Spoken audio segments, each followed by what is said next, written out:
Guess who's back? Guess who's back? Guess who's back? Dolly in the house. I've been down by the beach, man. Back from the Bahamas, ready to get into some true crime. There's a lot of things we missed while we was out of town. Officer involved shooting in Tucson. New rumors in the Nancy Guthrie case of who the perpetrator could be. Was these people involved? That type of stuff. I told you guys in the very beginning, Tucson is a shithole. But first, I'm going to need you guys to give this video a like. If you're brand new out there, ring the bell for notifications. And of course, feel free to share my ugly face everywhere. Keep your hands and feet inside the ride at all times, because this train is leaving the station. It's DOLLY Vision, baby. Bomb Dolly! I'm Dolly Belly.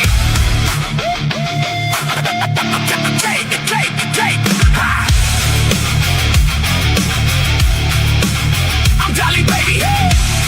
Hey, hey, hey. I'm Dolly, baby. Yeah, the king of this game. Best to ever do it. Put respect on my name. Everybody got a channel. Everybody got a mic, but they ain't got the juice. They built like I'm built. I go live, whole internet shakes. Other creators watching every move that I make. They can copy my style, they can copy my flow, but they'll never beat Dolly, and they already know. I'm a living legend, they should hang me in a Hall of Fame. Greatest true crime voice that they ever heard it all. Best there ever was, best there is today, best there ever will be. What else can I say? Subscribe! Throw your hands in the sky when Dolly goes live. Everybody stop by. Subscribe! Throw your hands in the air. Ain't nobody doing what I'm doing over here. These dudes talk tough, but they're boring as hell. Reading off a script while I'm creating the tale. I'm boots on the ground, they're boots on the couch. I'm out chasing leads while they're running their mouth. I'm the headline, they're the fine print. I'm the home run, they're a weak hit.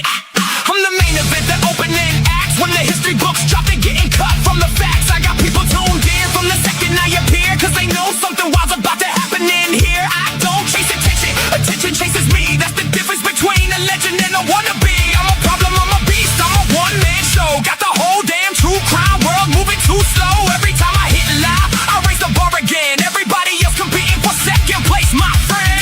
King of the late night, king of the live stream. King of making something out of nothing but a dream. I built this from the dirt, now I'm sitting on the throne. And the funny part is I did it on my own. Throw your hands in the sky if you're rocking with Dolly. Let me hear that battle cry. Subscribe. Let the whole world know the king just walked in and he's stealing the show. He say arrogance is ugly, maybe that's true, but when you're this damn good, what you supposed to do? I'm the greatest to ever do it, everybody can see. And if there was another Dolly, he's the one to be me. DOLLY. Remember the name, live legend forever. Yeah, I'm changing the game. Best there ever was, best there is, best to be. And everybody else is just chasing me.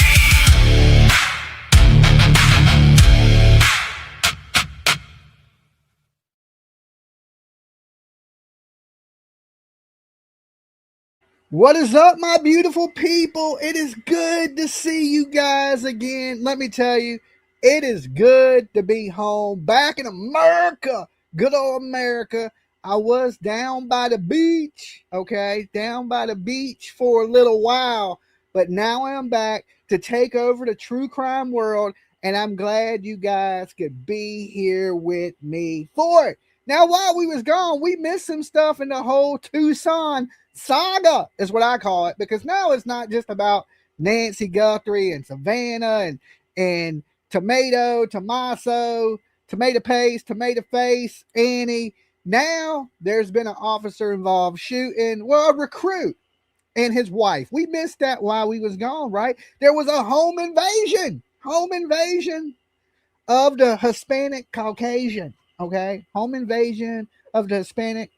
Listen, I've been telling y'all I believe the perpetrator in the Nancy Guthrie case is a Hispanic male, right? But there's a lot of crime going on, murders, home invasions. Everybody tried to make Tucson out to be like it was some great place. And Dolly was the only one to tell you it was a shithole, a dust bowl, okay? A big old dust bowl. It was like Mad Max of the Terror Dome.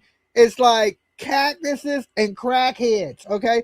Well, maybe cactuses and meth heads, or cactuses and that big F that be killing everybody has. I don't know. They just all on damn drugs.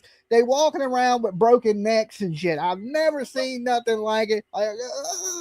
It's horrible, right? So to figure out what happened to Nancy, this is harder than a game of Clue. It's harder than a game of Clue, right? So we know there was a home invasion, 2 men arrested. They possibly believe, wait, I got my producer here with me today, PJ. They believe it was 3 males, right? But they have 2 males in custody. I tried to skim as fast as I could, but there's articles that state there was 3 suspects. Then there's one that stated that they purchased 3 face masks. So that's possibly why they believe there's 3, but they definitely arrested 2 so far. Now, in the Nancy Guthrie case, right? Because we're just comparing the cases. We believe there was more than one perpetrator in the Nancy Guthrie case. If you believe there was more than one perpetrator, I want you to like this video and press 1 in the chat. Okay, Porch Guy. We know about Porch Guy, but was there another guy? I believe there was, and I believe there was at least 3 people involved in the Nancy Guthrie case myself, right? Several similarities. This happened just before 6 a.m. and the suspect vehicle was reported to be seen around 3:50 and sat outside for about 40 minutes. Okay, so similar situation as Nancy. They left in the middle of the night. They invaded this home early in the morning hours, sort of like Nancy, right? Sort of like Nancy. Now, do these people have anything to do with the disappearance of Nancy Guthrie? Because there's real no motive for them to shoot this police recruit, right? But they basically busted up in the house. The man ran to his bedroom and told his wife to try to get to the gun safe, right? I guess apparently she didn't make it in time. He tussled with these people. She heard a shot, and her husband was shot and killed. She is also a correctional facility, so whether it had something to do with Nancy, it seems to have something to do with the correctional facility / the police department. Now, is it possible, PJ, because I got PJ on the side, y'all can't see her, but she is here with her beautiful cornrows, right, that she got in the Bahamas. Is it possible that they pissed somebody off inside the correctional facility and this is retaliation for what has happened in a correctional facility? Of course. Okay, and his name is the man that was shot? Carlos Ramirez, 23-year-old police recruit. Carlos Ramirez, okay, and his wife shot in their home early morning hours. Police have apprehended 2 people. Do we have their names? Alex James Barnett and Santiago Jorge Rogers. Okay, and I'm going to show you a picture of these 2 wonderful gentlemen right here. Give me 1 second. Let me get them pulled up for you guys. So you can see these lovely faces, and this man has a lot of tattoos. Now, listen, there is a lot of gang violence itself in Tucson. It's so, gangs are crazy, and this could be a retaliation from gang members. The chat is saying a whole bunch of stuff. What is the chat saying, PJ? Lord Jesus, the man Alex Barnett allegedly believes the child is his. The baby that the lady's carrying in the correctional officer, the fiance. Okay, he believes the baby is his. So the wife has been freaking on the weekends.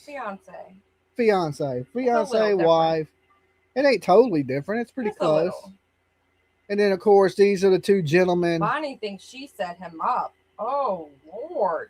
Oh, the police officer to get shot? Wow. Now, of course, more men get murdered behind women than any other reason on this planet. That's just a fact, right? Women set men up. They go out and cheat. They go out and do these things. Next thing you know, their husband's fighting with somebody, gets killed. It happens a ton. I think these ladies have an active imagination and have been watching a little too much of the person with the fingers that tries to get in the mix I of don't know. everything. I don't know. I mean, it is possible. But why would she get shot then? Mad, you know, be mad and shoot both of them. You know, oh, you think you're gonna have my baby with somebody else, and then that person get upset, shoot both people. You know, so this just goes into show you that there's just a lot of crime popping off there in Tucson, and we're gonna go back over some of it real quick. So just in case you may have been in the Bahamas with Dolly and PJ, you know what's going on in this case. Hold on, let me shrink this. And let's jump in. Should we play it in reverse? I just figured it would make more sense to from play the it in beginning, order. because then we know what And happened. we start this busy Wednesday with breaking news on the southwest side. Good to be with you. I'm Andrew Capasso. In the past hour or so, Pima County Sheriff Chris Nanos and Tucson's police chief at a press conference talking about the shooting of a Tucson police recruit and a PCSD corrections officer. The recruit is dead. The corrections officer in the hospital. And happening now, a manhunt is on for whoever's responsible. That detective work just Now, if you're just tuning in, these two people have been caught. We're just going back over everything just in case you missed any of this, so you know what we're talking about. getting started here near South Enchanted Spring Drive. This is south and west of I-19 and Valencia. Sheriff Nanos telling us detectives will be out here through the day. News 4 Tucson's Cassie Scott. Well, allegedly, they were sneaking drugs into the jail. Now, if that's the case, then this turns into some Austin Drummond type stuff, which, you know, is a case we covered heavily here, where they were smuggling drugs into the jail. I believe that kind of stuff happens everywhere. All the time, right? And listen, these gangs run Arizona. It, like, I've watched shows on the jails in Arizona, and they're all ran by Hispanic gangs, all of them, because the majority of people there are Hispanic.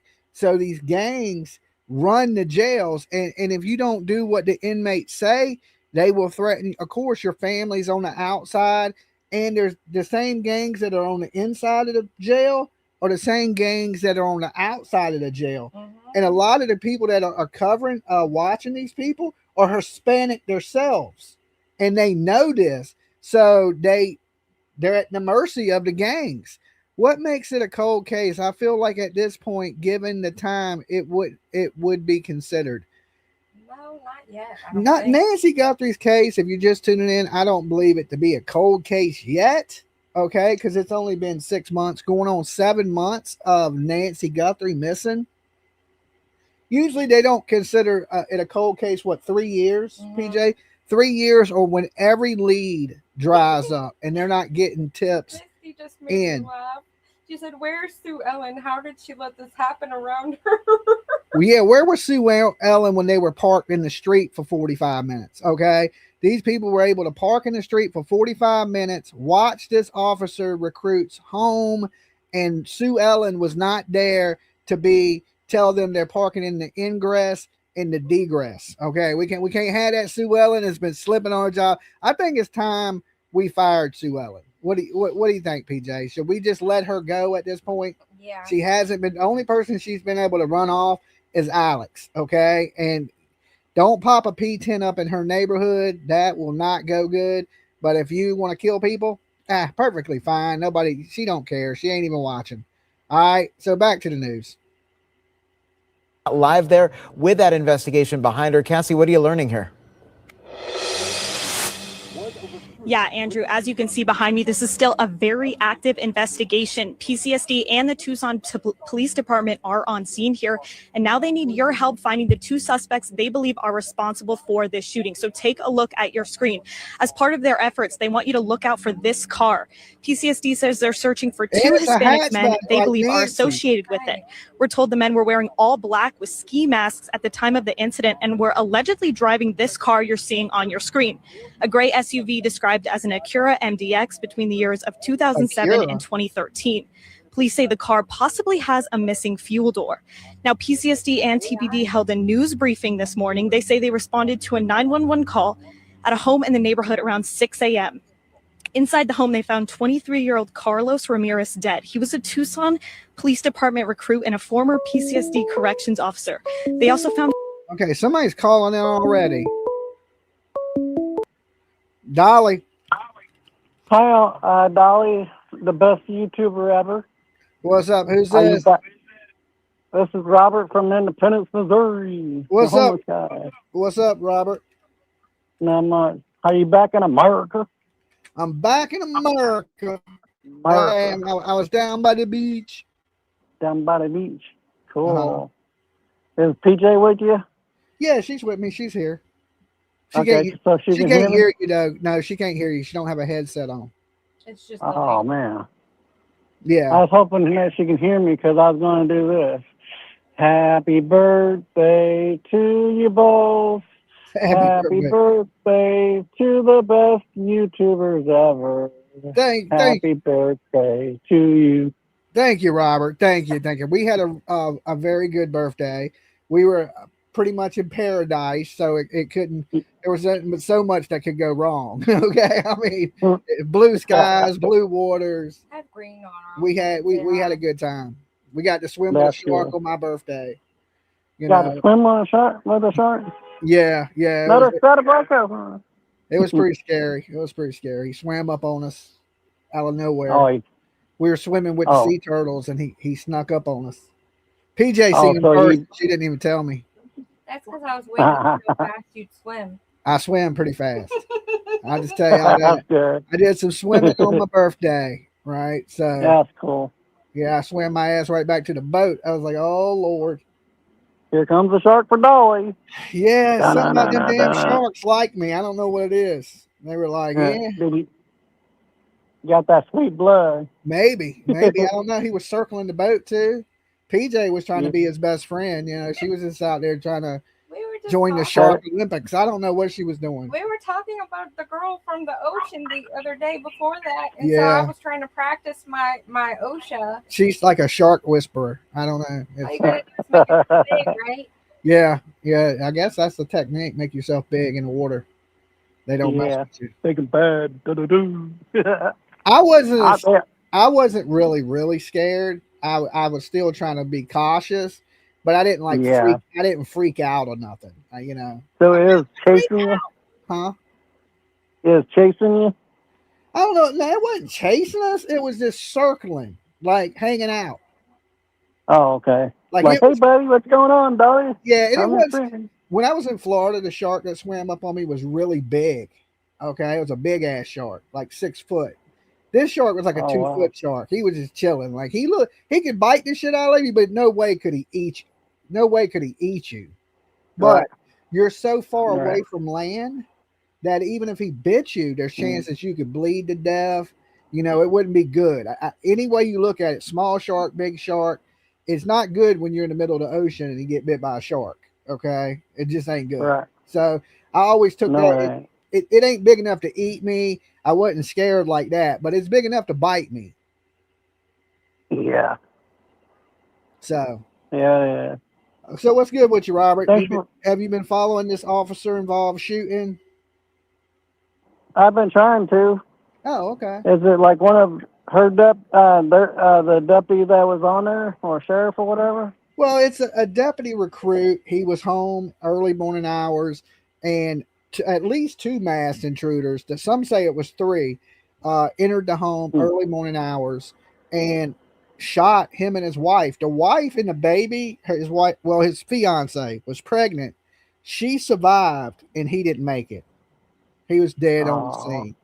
So they have 2 men right now in custody, and this seems like it has something to do with the correctional facility that they were working at, but I'm not positive of that. You know, there's a lot of rumors being thrown around right now that the woman may have been pregnant with the dude that shot her kid, and you know, it's just they may have been smuggling drugs. Right now, it's just unclear. You know, but this Right. just goes into there's a lot of home invasions happening in Tucson. You know, before this, there was a son that had murdered his mom.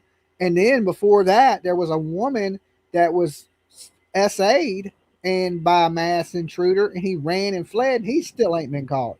So you think about that. Wow. In the last 6 months, we know of at least 3 home invasions right there near where Nancy Guthrie is at. That's a lot of damn home invasions. I can't think of 3 home invasions in my neighborhood. Oh, I don't hear him over in Independence. Yeah, I mean, if you ain't in Tucson, you might not hear it, but the internet, they cover all Tucson news now. Okay, true crime is Right. Tucson news. We don't cover no other states but Tucson. All right, if it happens in Right. Tucson, we need to know.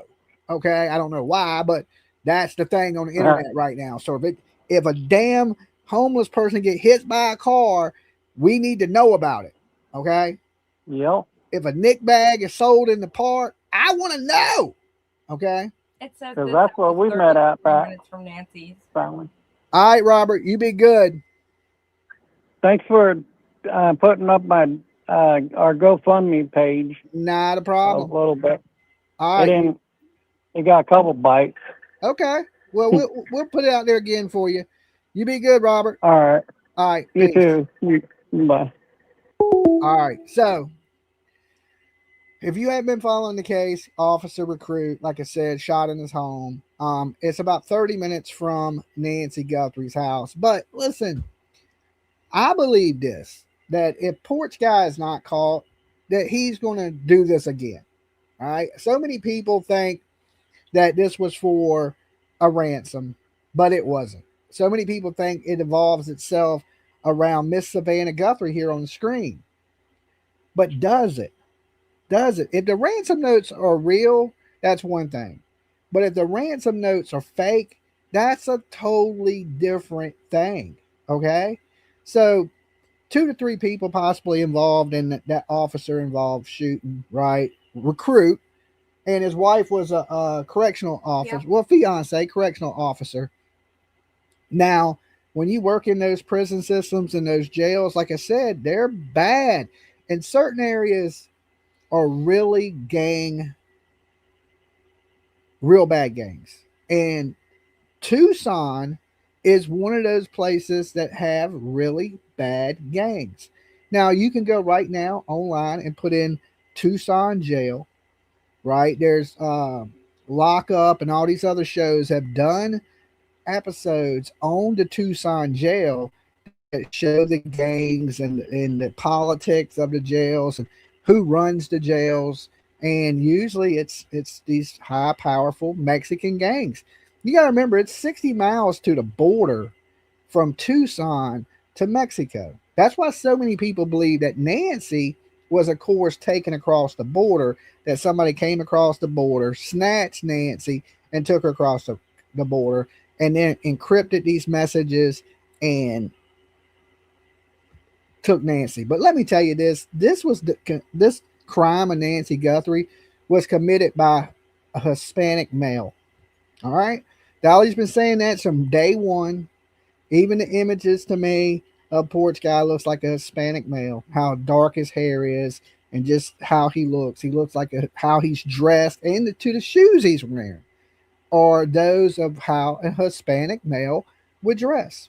Okay, and I haven't met too many Hispanic males that are jumping the border and going back and forth that are really computer savvy. Okay, one, I don't know too many Mexicans that are going across the border back and forth anyway. But what I'm saying is, this crime don't appear to be the internet version. Hispanic people are not known for internet scams and hustles. Okay, they're not. Okay, we can't blame the Hispanic people that their keyboards, they ain't keyboard warriors like a lot of people. Okay, they're not on the internet. They're not like people from India, people from Somalia, people from Pakistan. Um, Tucson is the biggest drug and human traffic corridor in the U.S. Sweet as Sugar says, "Damn, Dolly Parton died today at 80." What? What? Google that, PJ. I haven't heard nothing about that. I pray to God that that's not true. I don't see that. Sweet as Sugar, you have any source of that? I think No, that would be probably. all over the news. Dolly Parton is an icon. She ain't just like a regular person. She is an icon in the world we live in. Dolly Parton. I think everybody in TMZ just announced it. TMZ just announced Dolly Parton passed away. Wait. Because it's not on anything else. Like, I literally just, but somebody just sent it to me. I hope that is not the case. Oh, God. Oh, my God. That is horrific. Damn. Sweet as sugar, you on top of things. Man. That is... It's not on any other site, though. That's weird. I mean, I don't doubt that she did, but her head of security announced her death Tuesday on Instagram. I mean, and they just not announce. I mean, it's up to the family when they want to put these things out. Oh my God! Oh, yeah, I'll send it to you. All right, hold on. Give me 1 second, guys. Let me pull this up. All right, it's in your All right, hold on.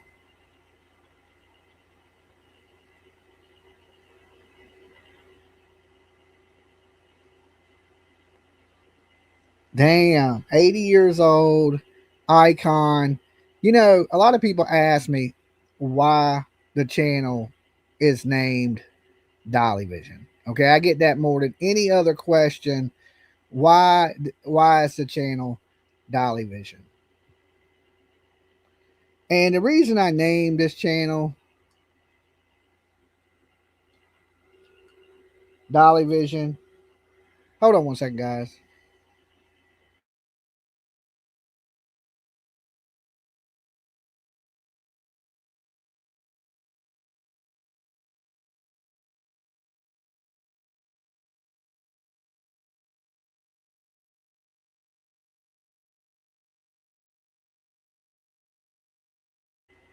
Okay, back to what I was saying. The reason I named this channel a Dolly Vision is because before my mom died, well, her whole life she's been a huge Dolly Parton and Elvis fan.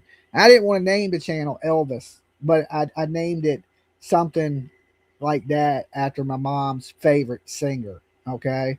I like Dolly Parton? I like Dolly Parton. Was I a huge fan of Dolly Parton? Not a huge fan. I am a fan of Dolly Parton. Don't get me wrong. Dolly is awesome. Probably, you know, her legend of Dolly Parton to live on for long as shit, a lot longer than mine will. Let me tell you, I always tell people there's two greats and there's one that ain't. And I am the ain't. All right. But let me pull this up for you guys. So we're going to jump ship for a minute and go over to this Dolly Parton stuff. So you know where the source is coming from. What is this? Instagram. It's her head of security. Okay. This is the head of security for Dolly Parton. Let's get it.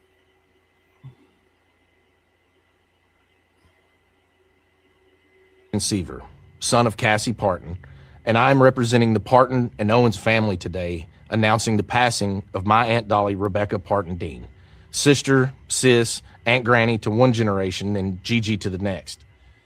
This video announcement is something Dolly asked of me years ago, before I fully absorbed it as a future reality. As her head of security for more than 2 decades, a role my father Larry held before me, I have imagined the heaviness of this moment, but haven't truly felt it until now. It is an honor that is mixed with absolute pride and great sadness. But sadness lies with us, not with Dolly. Dolly has lived in the light and is in the arms of Jesus, surely met by Carl, her parents, and countless others who have watched her and longed for her to meet them in the heavens. I first went on the road with Dolly as a kid, getting a taste of the road life in the early 1980s. Dolly opened doors not just for me, but for her entire family to reach the potential we didn't even know was possible. Dolly also opened doors for generations of singers, songwriters, musicians, and dreamers from every walk of life and across every continent. By her example, we believed that anything was possible. She never saw a door she couldn't open, and the doors she opened made and changed history. My family and I have shared a lifetime of beautiful memories with Dolly, but so have you. She has always been on your television, your record player, your CD, and on your phone playlist, becoming an extended part of your family, whether you liked it or not. Our family and the team she has entrusted with her legacy will work diligently to ensure her spirit will live with us forever. Dolly was a farmer, just like her daddy. He farmed the soil. She farmed songs and happiness. Dolly called me and said she wants to rest in a beautiful bed of plush cotton because after a life wearing heavy rhinestones, she finally deserves to be comfortable and have some rest. Rest in peace, Aunt Dolly, Aunt Granny, Gigi. May God bless Dolly Parton, and may God bless you all. She will always love you. Wow, guys. Wow. Man, I was not expecting this today. All right. I can tell you now, I was not expecting to hear that news today. I always thought that Dolly Parton would live forever. Um, it's one of those things when I hear her name, it reminds me of my mom because my mom loved Dolly Parton so much. That's always how I held Dolly so close to me. It's one of those things that just reminded me so much of her. And you in this world, you really can't live forever. You know. Oh, PJ. Oh, PJ over there tearing up. I mean, it's absolutely sad news that such a legend. I remember watching her in the movies, 9 to 5, and the songs with Kenny Rogers. It's I'm sure happy as a person Dolly Parton was, she wouldn't want people to be sad. And I think, she spent all that time in rhinestones, and I'm sure that was uncomfortable. So she wanted to rest in a bed of cotton. I think what he said was absolutely beautiful. And everybody knows that day will come. It'll come for me. It'll come for you. It'll come for everybody out here. Nobody in this world is promised tomorrow.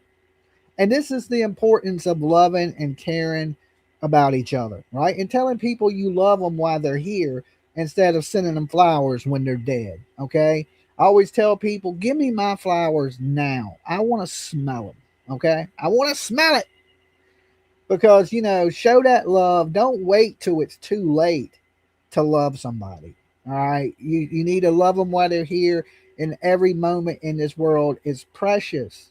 I had my near death experience, and that over that time it changed me a lot. I realized, hey, I'm not invincible, right? I'm gonna meet my day one day, and only God knows what day that is. Okay. Dolly the Great didn't know what day her day was, but she knew that one day she would go to those gates, and it was coming. At 80 years old, you got to think, okay, maybe I got another 20 years in me at the most. Okay. And Dolly, you could tell her health was getting a little bit worse. Even at the Super Bowl, she had to hold on to something to keep her balance, to stay, where she wouldn't fall over. So she definitely needed assistance getting around. And for an 80-year-old woman, Dolly Parton stayed beautiful most of her life, right? Like, I don't know if she had a great plastic surgeon or what, but Dolly, she stayed a pretty beautiful woman, and she lived a life that most of us could only dream of living. Okay, only dream of it. One of the biggest stars in the world. Okay, Dolly Parton's known from here to damn India, from here around the globe, Dollywood, and I'm sure her family, her albums alone, and like I said, they'll be talking about Dolly when every last one of us are dead and gone, and nobody mentions our name. They will still be talking about Dolly Parton. Now, there's only one Dolly left, and he's a fucking idiot. Okay, this is what you're stuck with from now on is me. All right, there was only two. There was a great and there was an ain't. The only thing you got left is the ain't now. Okay, but we're going to make sure that Dolly Parton's legacy stays alive here at Dolly Vision because that she was a big part of the way this channel was named. Okay, so we definitely ain't going to forget the woman, and hopefully you guys don't either. That dude don't count. Okay, that dude's name is Matt. All right, don't. There's only one Dolly left now. Don't even try it. Don't even put that bad energy into the air. There's only one Dolly. Dolly is Dolly. If it ain't Dolly, it ain't Dolly. All right. Now I got to add the little butterfly to my name in remembrance of Dolly. Okay. We don't dally here. We dolly here. Dally along. Yeah, we don't dally. We don't dilly dally. We dolly. There's a big, big difference. We don't know the guy. It's just he's not Dolly. Huh? We don't know the guy. He's just not Dolly. Yeah, we don't know the guy. We don't got nothing personal against the guy. We just know he ain't Dolly. All right. He don't fit the mold of a Dolly. Dollies are great. Okay. I'm gonna miss Dolly Parton. That totally sucks. That's the worst news I could have gotten today. I was having such a good day. You know, we just came off a wonderful weekend. Man, TMZ Live is knowing the story of her right now for you, Dolly. Well, I can't share TMZ because they will strike everything we do. But if you're just tuning in, let's play this one more time. Hey everyone, my name is Brian Seaver, son of Cassie Parton, and I'm representing the Parton and Owens family today, announcing the passing of my Aunt Dolly Rebecca Parton Dean, sister, sis, Aunt Granny to one generation and Gigi to the next. This video announcement is something Dolly asked of me years ago, before I fully absorbed it as a future reality.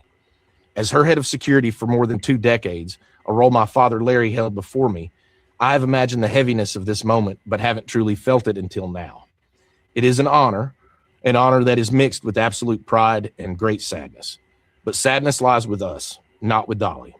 Dolly has lived in the light and is in the arms of Jesus, surely met by Carl, her parents, and countless others who have watched her and longed for her to meet them in the heavens. I first went on the road with Dolly as a kid, getting a taste of the road life in the early 1980s. Dolly opened doors not just for me, but for her entire family to reach the potential we didn't even know was possible. Dolly also opened doors for generations of singers, songwriters, musicians, and dreamers from every walk of life and across every continent. By her example, we believed that anything was possible.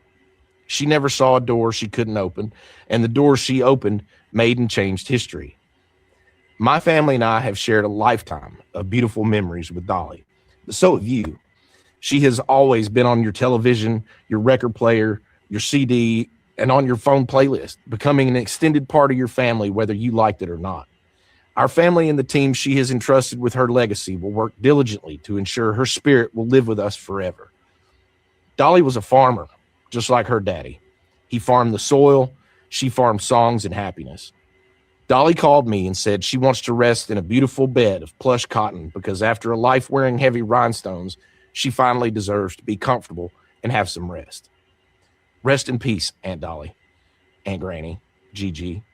May God bless Dolly Parton, and may God bless you all. She will always love you. Wow. That is devastating news today, man. Devastating news. Working 9 to 5. What a way to make a living. Yeah, I mean, it was one of those movies I watched with my mom when I was a kid. That's why, it reminds me so much of my mother. I remember my mom got to go see her in concert, and she was like the happiest I think I've ever seen her. Right. And my mom was also a big, huge Elvis Presley fan. So I would sit around and, watch Dolly movies and Elvis. I've seen every Elvis movie. Like, you name an Elvis movie, I have seen it, right? And I Love Lucy and stuff like that. And there's just certain things that really, really, hit close to home. And to me, that's one of them. That and like a Butterfinger. My mom loved Butterfinger candy bars. So every year we go to her grave and we leave a Butterfinger. I don't know who at the cemetery eats it, but somebody does. Okay, somebody gets them a Butterfinger every year. I think it's the guy that cuts the grass, because I think he knows what day to go out there, right? So he knows on like her birthday and certain holidays, there's going to be a damn Butterfinger sitting on her grave. And every time we go back, it's gone. Okay, so somebody's getting a Butterfinger. All right. So, wow. So, like I said, appreciate life, appreciate what you have. Like I said, I don't think Dolly Parton would want people to be sad over her passing. I really don't. She was a happy woman. I'd never seen like a upset Dolly Parton. Never a bunch of scandals or controversies, like you see with a lot of icons in this world, Michael Jackson, Prince, other people, um, Elvis. Not a lot of, this is a weird way, like to be announced that the passing, but somebody I guess has to come out and say it. And of course, TMZ is reporting it, and Fox News now is talking about it. And I thought Swedish Sugar was nuts when she came in the room and said that. I was like, no way, right? And then it wasn't being. So she must be like on her news, right? Because she must have seen it as soon as it very first came out. And wow, yes, yes. If you just tuning in, Dolly Parton has passed away. And of course, it sounds like natural causes. She was 80 years old. And, we know she was battling things. But, some of these celebrities hide what's going on with them. They don't want the public to know because, not only is Dolly Parton a great person, but she's a huge franchise. She's a business, right? She feeds a lot of people. Okay. There's a lot of people, a lot of businesses, a lot of everybody that Dolly Parton has put food on their plates. So, you got to protect that franchise that is Dolly Parton too. So like the man said, moving forward, they're going to make sure that she's remembered forever. And even without Dolly here, she'll be able to take care of her family, and the people that she loved and surrounded her will probably be taken care of forever off of the name Dolly Parton, which is good, and we don't know what type of, if they went in there and she was just gone, or if she was slowly fading and was able to talk to them and give her final wishes and what she wanted done and things like that. That's kind of how my mom went. She didn't just drop dead. She slowly faded, and we were able to sit and talk and speak on what she wanted done with all her things and stuff like that. So I think it's, a better way if you just slowly go out the world instead of, a shocker where you go in and you find your loved one just deceased and you didn't get to say goodbye. The good thing about the way my mother went is I was able to say goodbye to her. I was able to sit there and have that last talk with her. And I appreciate that every day, because a lot of people I realize in this world don't get that with their loved ones. They don't get to sit and say goodbye. And I think that helped me heal a lot in all of this, and realize, like I said, that this world is not forever. It's just a moment in time, a glimpse in time, and make the best of every memory you can while you're here, because when you're gone, that's all that's left of you is the memory of you. And you want to leave a good memory behind. That's why I tell people, don't be a dirtbag. Don't be a shitty person, because that's what people will remember you as. You want people to remember the good things. And somebody told me how you live forever. Does anybody know how you live forever? And I tell you now, Dolly Parton will live forever. But does anybody know? Trivia question. You live forever in the hearts and minds of other people. You will last as long as this planet's here, as long as you're in the hearts and minds of other people. You will never be forgotten. So you need to leave a memory or impression on people so strong that they never forget you. Ancient Egyptians, they believed by writing their names on everything that people would remember them after they were gone, because they were more concerned with the spirit world and the afterlife than this little bit of time that you have here. Because the little bit of time you have here is small, but your afterlife is eternity. It's forever. So they were more concerned about where you go after you leave this planet than being on this planet itself. And that's the most important thing. If you haven't got right with your Lord or whoever you believe in, I say, hey, start doing that today. Because I ain't saying that you're going to die today. I'm just saying that you just never know when this world is going to end for me, you, or anybody else. Like I'm sure the people, the officers, and Miss Nancy Guthrie, they didn't think today was their last day. Not technically today, but the day that they went, they didn't think that that was their last day. They thought they had some years. They thought they had the chance to say that they love people and let people know how much they cared, but they didn't. And you're not promised those things. None of us are. Ava just sent me a message. Dolly Parton died today. Yes, yeah. I mean, it's hitting the world right now, and she's in what, Croatia? Mhm. So right now we know it's done traveled to Croatia. And she's 15.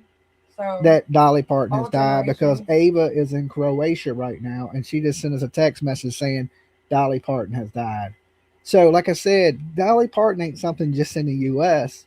Dolly Parton is something that's global, worldwide. Shit, there's probably aliens in other places that know who Dolly Parton is. Right? Her death affects the whole damn galaxy. Sad, super sad. But like I said, the name, meant a lot, and it will continue to mean a lot here at Dolly Vision. That's why I don't like people using my name. Okay, that's why I don't. There's only one Dolly now. Okay, and there will never be. There's no way to ever replace Dolly Parton. There's just no way. Nobody will come in country music in our lifetime that will ever even come close to replacing Dolly Parton. This is a once in a million year person. You don't get many of them. We always talk about the kings: Elvis, Michael Jackson, Dolly here. Okay, the king of true crime, right? We always talk about the kings, but there's always been queens, right? And Dolly Parton was a queen. She was definitely a queen. She was one of the greatest of her time and my time and your time. If you're alive, Dolly Parton has been one of the greatest country singers of the last, 60 years? At least 60-year, 50, 60-year career in country music. Wow. In Dolly seen things in this world that we'll never see. We'll never see the things that Dolly got to see. We'll never live. A lot of us won't. I mean, maybe some of you, with the type of love and respect that the world had for you, and could do anything you wanted to do, could help anybody you wanted to help financially. I think the Dolly franchise is probably worth $1 billion. There's no way it's not. How many people got their own city, Dollywood, right? That shows you the financial wealth that this woman, coming from a small farming family, was able to generate. Unbelievable story of Dolly Parton too. Like, the whole Burt Reynolds and Kenny Rogers, and man, just so many good memories of Dolly. Yeah, she's truly, damn it, Dolly, you're making us all cry. Well, listen, remember this woman, and don't be sad, right? Remember the good. That's what everybody tells you, right? Don't remember the bad stuff. Remember the good stuff, right? And she was a sweet woman all the way into her 80s. She wasn't a damn Sue Ellen, okay? She didn't care about the ingress and the degress. She didn't care about that stuff, right? And then she wouldn't want you sad. I know she wouldn't want you sad. So I'm not going to be sad over the death. I'm disappointed. Like, yeah, it sucks, man. Dolly gone. But I'm not going to be sad because I don't feel like Dolly would want me sad over her passing. I think she would want people to celebrate her life. And that's the same thing I would want people to do for me. I wouldn't want people being sad, right? Unless you didn't get me flowers while I was alive. Unless you didn't like my video, then I'd want you sad. But if you like my videos, I wouldn't want you sad. I wouldn't want you sad. I'd want you to celebrate my life. The good memories. The things I did to make you laugh. The things I said that made you cry. All that. I want you to celebrate that. and just remember me. I think that's all you can ask for in this world from people. It's just, for love and a little bit of respect. Just put a little bit of respect on the name. Okay, put a little bit of respect on the name Dolly, like I always have. Everybody can't be a Dolly. All right, that's why I give that guy a hard time about the Dolly shit. Right, because there's only so many Dollies in this world. God couldn't pick us all. Okay, He couldn't pick us all. When he picked people out, He grabbed me and he said, "Hey, you got to let the people know. You got to be the voice of true crime. Are you able to take that responsibility? Are you able to carry that weight on your shoulders?" And I said, your heart attack anniversary. "Huh? Why? What are you going to remind me? It's my anniversary of having a heart attack." It's just a somber moment we're all having, and I just realized because I Yeah, 2 years ago on this day, it was almost me. That's right, 2 I years. was writing down the date of when her husband died because they say that when you're that close, they were together for 60 years. That You don't live that much longer. right. Yeah, it's true. You're like when you find your soulmate and stuff like that, and then one leaves this planet, the other one usually is shortly behind it. Okay, because love makes you live longer. It's proven. People that are in relationships and in love live longer than people that are not. So love will keep you alive. Dolly done some funny interviews on the Johnny Carson show. Yeah, and I mean maybe we'll do a little memorial to Dolly here, but this video really wasn't about that. But we got sidetracked because we just got the information like everybody else did that she has passed away. Uh, Somebody said, "Damn, I'm going to live a short life." Well, listen, there's love out there for everybody. And if you can't find love, then love somebody. Okay? Because it's the love that keeps you alive. Love a family member, love a stranger. Okay? Love life. It's precious, it's valuable. I tell people all the time anything in this world is replaceable. Anything like cars, houses, clothing, anything. The most valuable thing you have, and I tell you this, I'm a billionaire. Time is what is valuable because you only get a limited amount of that. You never get time back. There's no way to get it back. Each one of us have a limited amount of time that we're on this planet. So when we give each other this time, like right now, you're tuned in, right? You're giving me the most valuable thing you could ever give me. You're giving me your time. It's worth more than money. It's worth more than vehicles. It's worth more than houses. It's worth more than anything you can think of. And that's why I'm so thankful that each and one of you here, because you're giving me more than money in your world, right? Because you'll never get this back. You will never get this time you spent with me here today back. There's no way, if I wanted to give it back to you. But that time you spend, you want to spend that time in valuable places. Okay? Places that mean something. Let your time mean something in this world. And that even in this is why I chose true crime. Because I wanted my voice to mean something important. I wanted my voice to help. Okay? I didn't want to destroy people or be a terrible person. I wanted to do something that would help the world, that maybe I leave this world in a little bit better place than I found it in. Just do my part.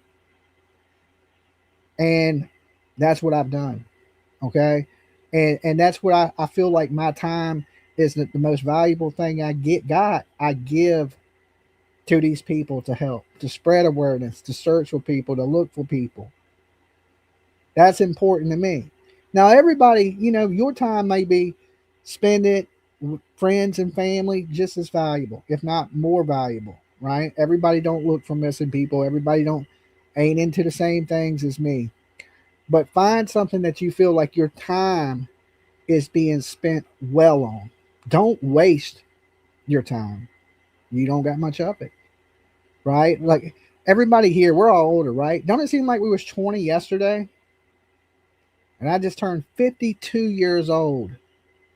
What, 2 days ago? 52 years old. I feel like I was 20 yesterday. 32 years had them flew by what feels like overnight. Overnight. Seemed like I was just young. Now my bones hurt, my knees hurt, my ankles hurt, my arms hurt. Everything on me hurts. And time flies. Time absolutely flies. So we gotta hold on to the time that we do have, and like I said, make the very, very best of that time. All right, y'all ready to get back on track? Rest in peace, Miss Dolly Parton. Great, right? That will never be forgotten. Will always be remembered and honored on this channel here. Okay. Heartbreaking. Now, like we were saying in this case of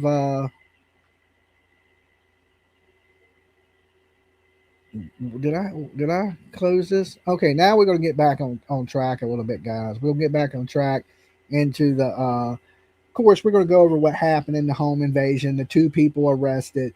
Then we're gonna jump into the Nancy Guthrie stuff. There is some comparisons, but we're gonna talk about who Porch Guy is.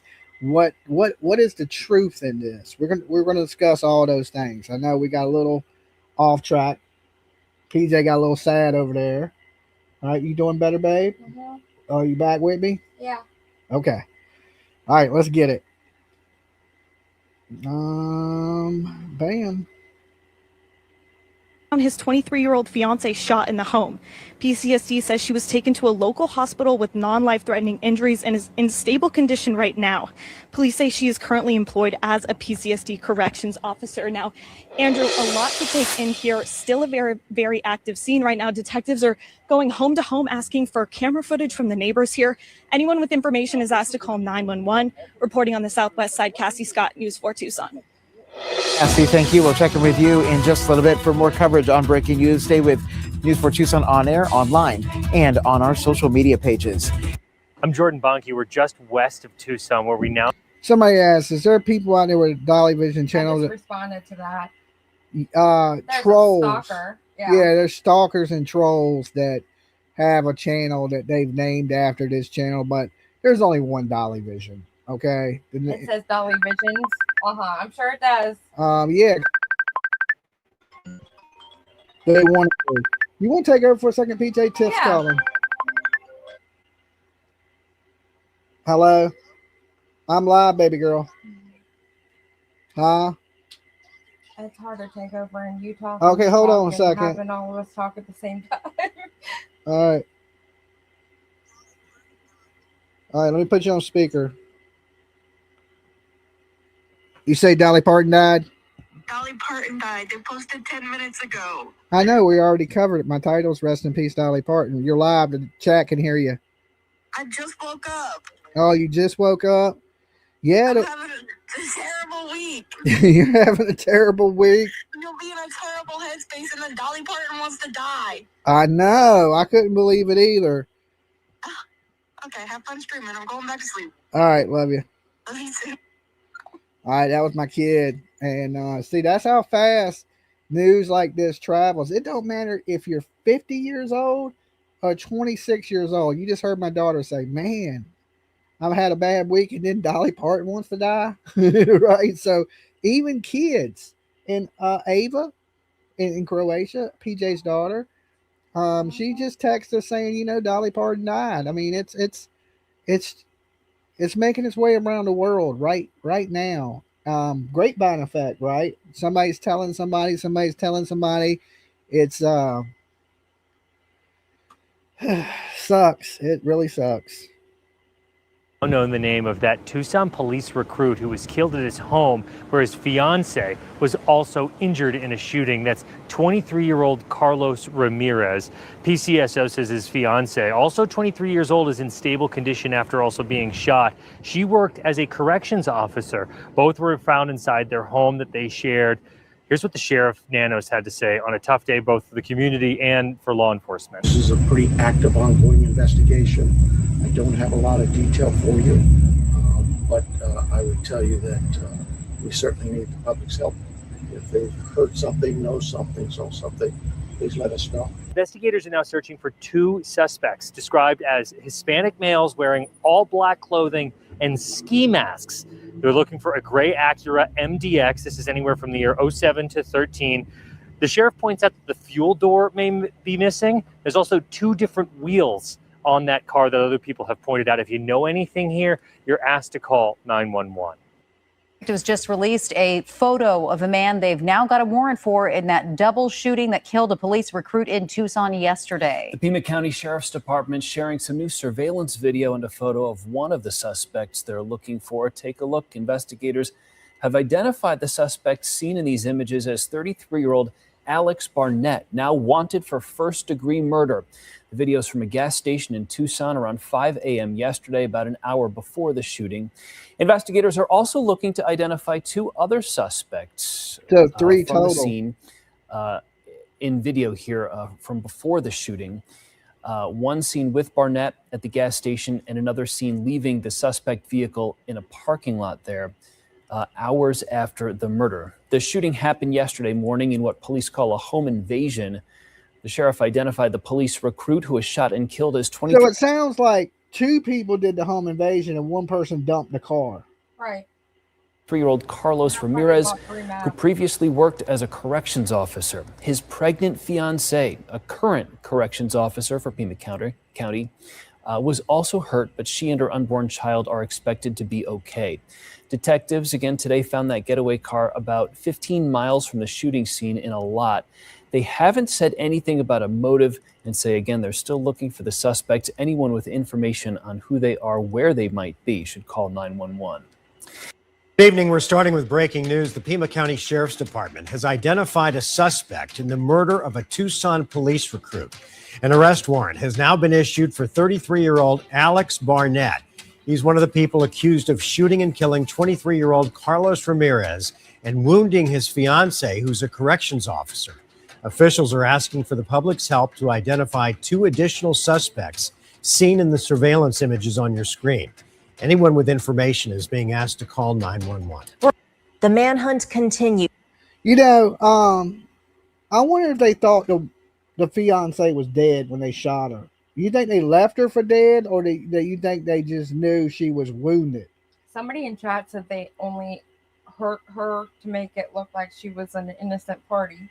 Well, shooting somebody, well, let me tell you this. If you wanted to hurt me and make it look like, you know, you could beat me up, but shooting me, hell no, because you could hit an artery. Exactly. You can shoot somebody in the leg and kill them. You can shoot somebody in the arm and kill them. You can shoot somebody in the hand and kill them. Right? Listen, anywhere you get shot is not good.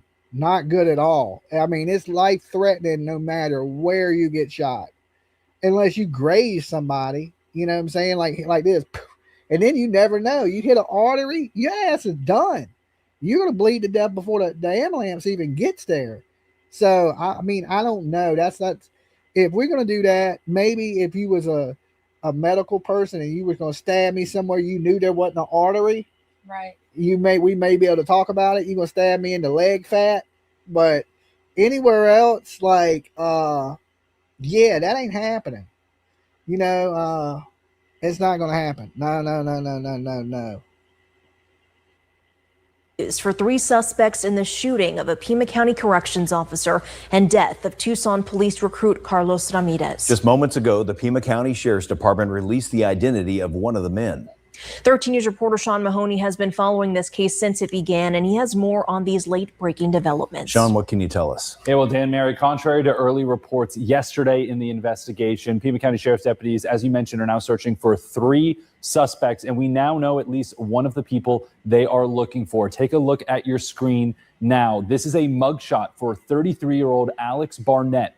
Deputies have issued a first-degree murder warrant for Barnett in connection to the death of Carlos Ramirez. And it all stems from this surveillance footage, which you can see here from the Shell gas station on West Valencia Road near Casino del Sol. It shows Barnett and a second unidentified suspect at approximately 5:20 a.m. on August 19th. That's right around the time deputies say the 911 call came in.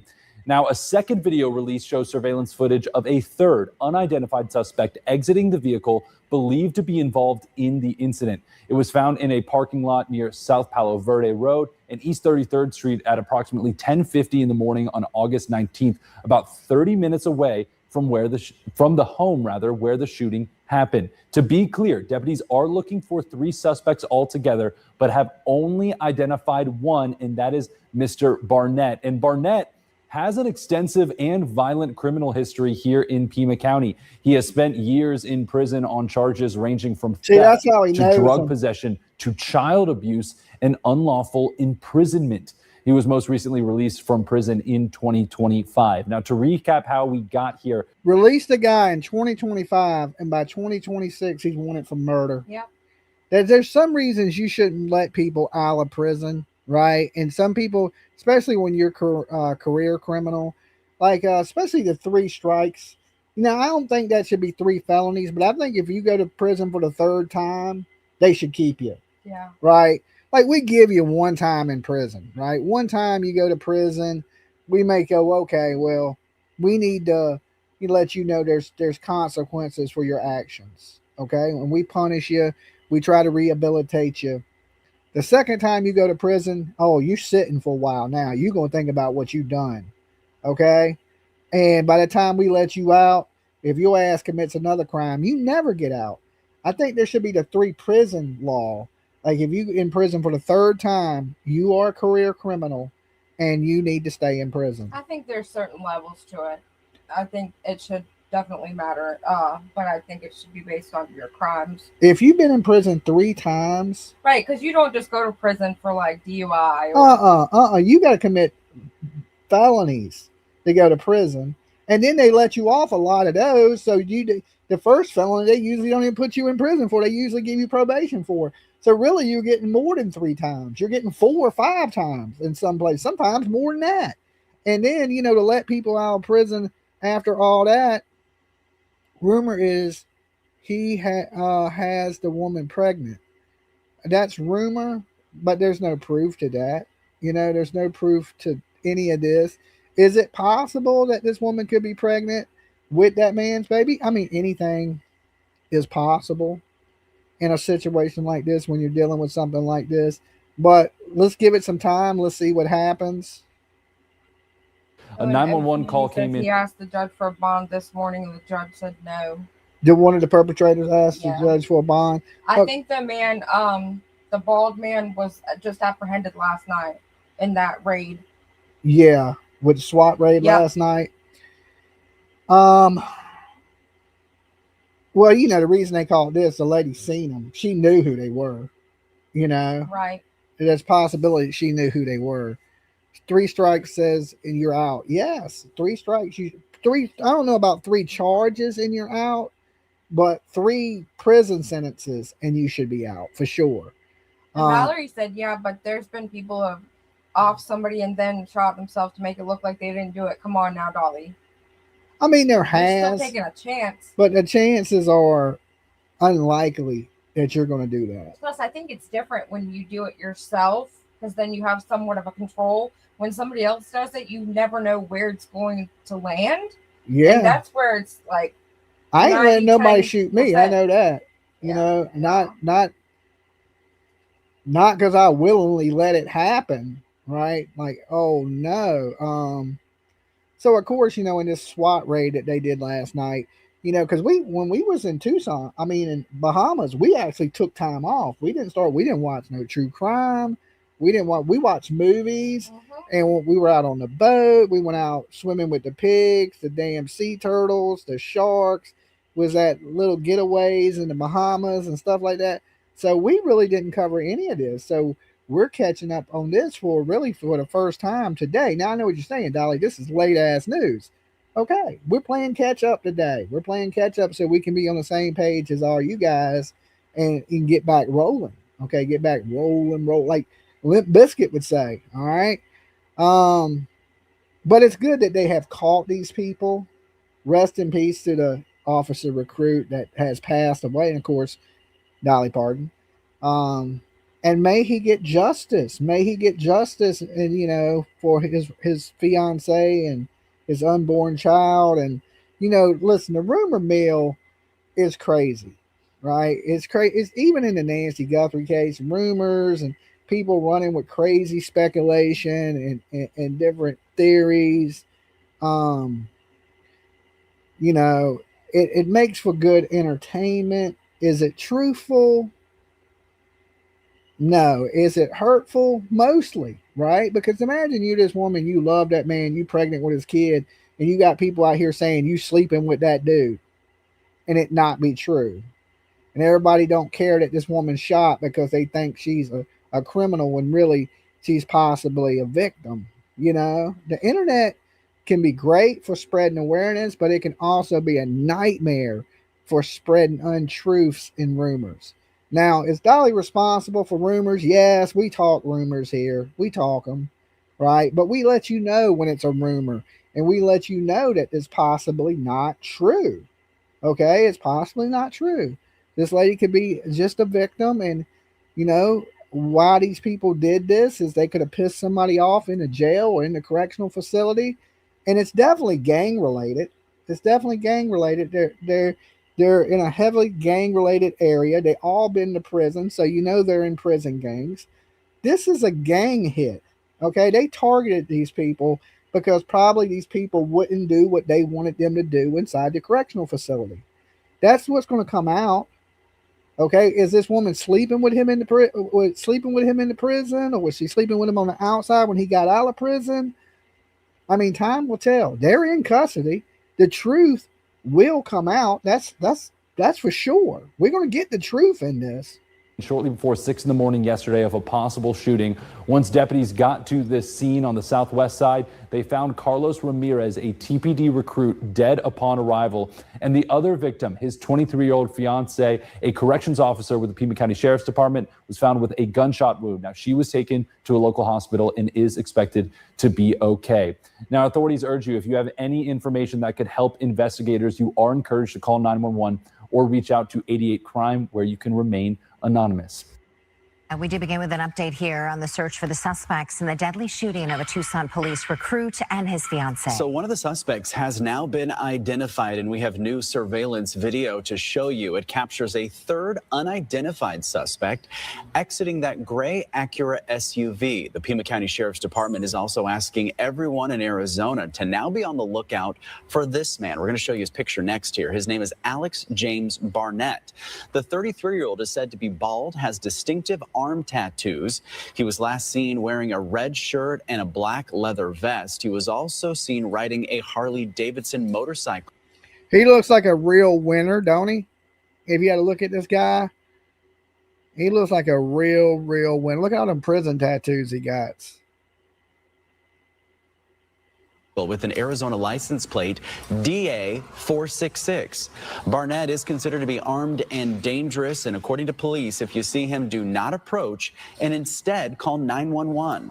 Investigators are also looking for two other suspects and are hoping someone can help detectives identify the men seen in these two surveillance images with Barnett that were taken on Wednesday.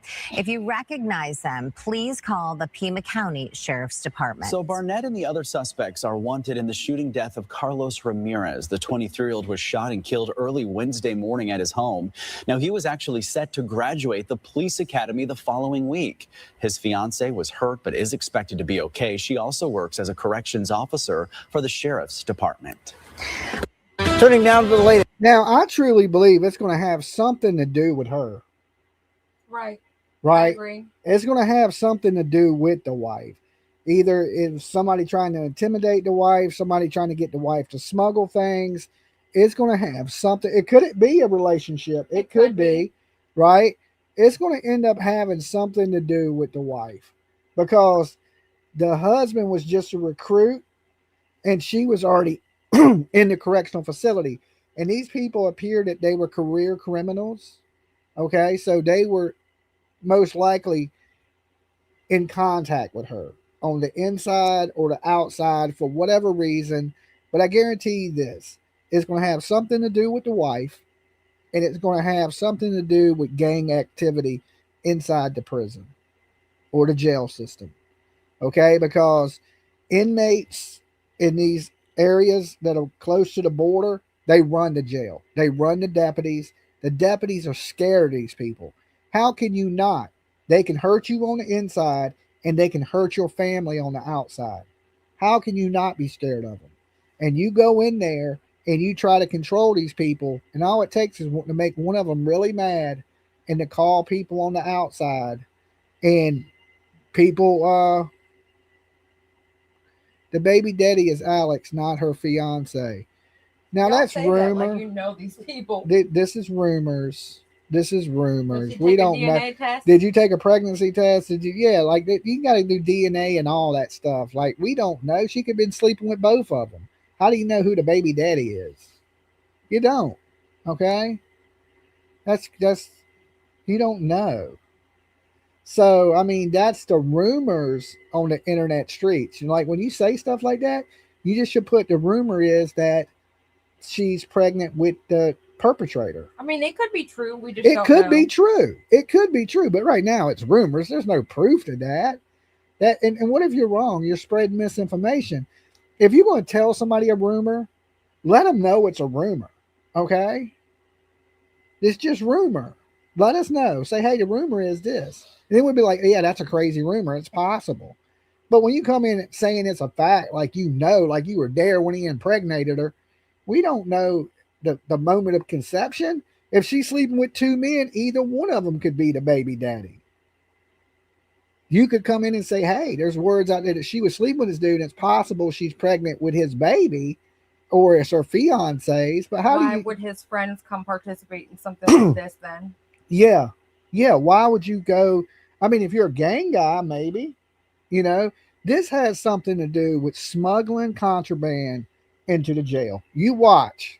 If I guarantee you, this is some Austin Drummond stuff. Yeah. It's exactly what it is.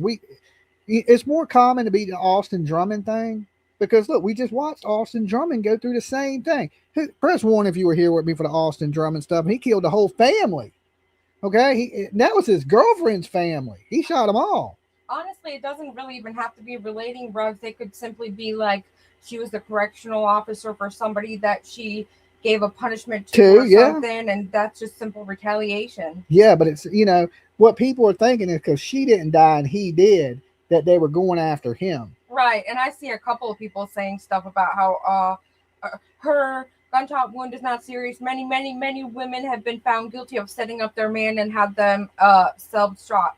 You take such a high risk when that happens because like 1 inch above a certain area could be like fatal. Yeah. So, and of course, PJ, you worked as an EMT. Yes. You know firsthand a little this way or a little bit that way. Right. You wouldn't even know where the actual lethal spots are unless you fully studied the body. Unless you know the body where arteries run. Look at the football player that was shot in the leg. He died. Yep. He died. They shot him in the leg at the front door. He came to the door. They shot him in the leg. He died. Okay. He was, there's a major artery that runs through your leg, runs through your arms, runs through your everywhere. Even your thumb, there's a major artery in your thumb. When I cut my thumb off, I almost died.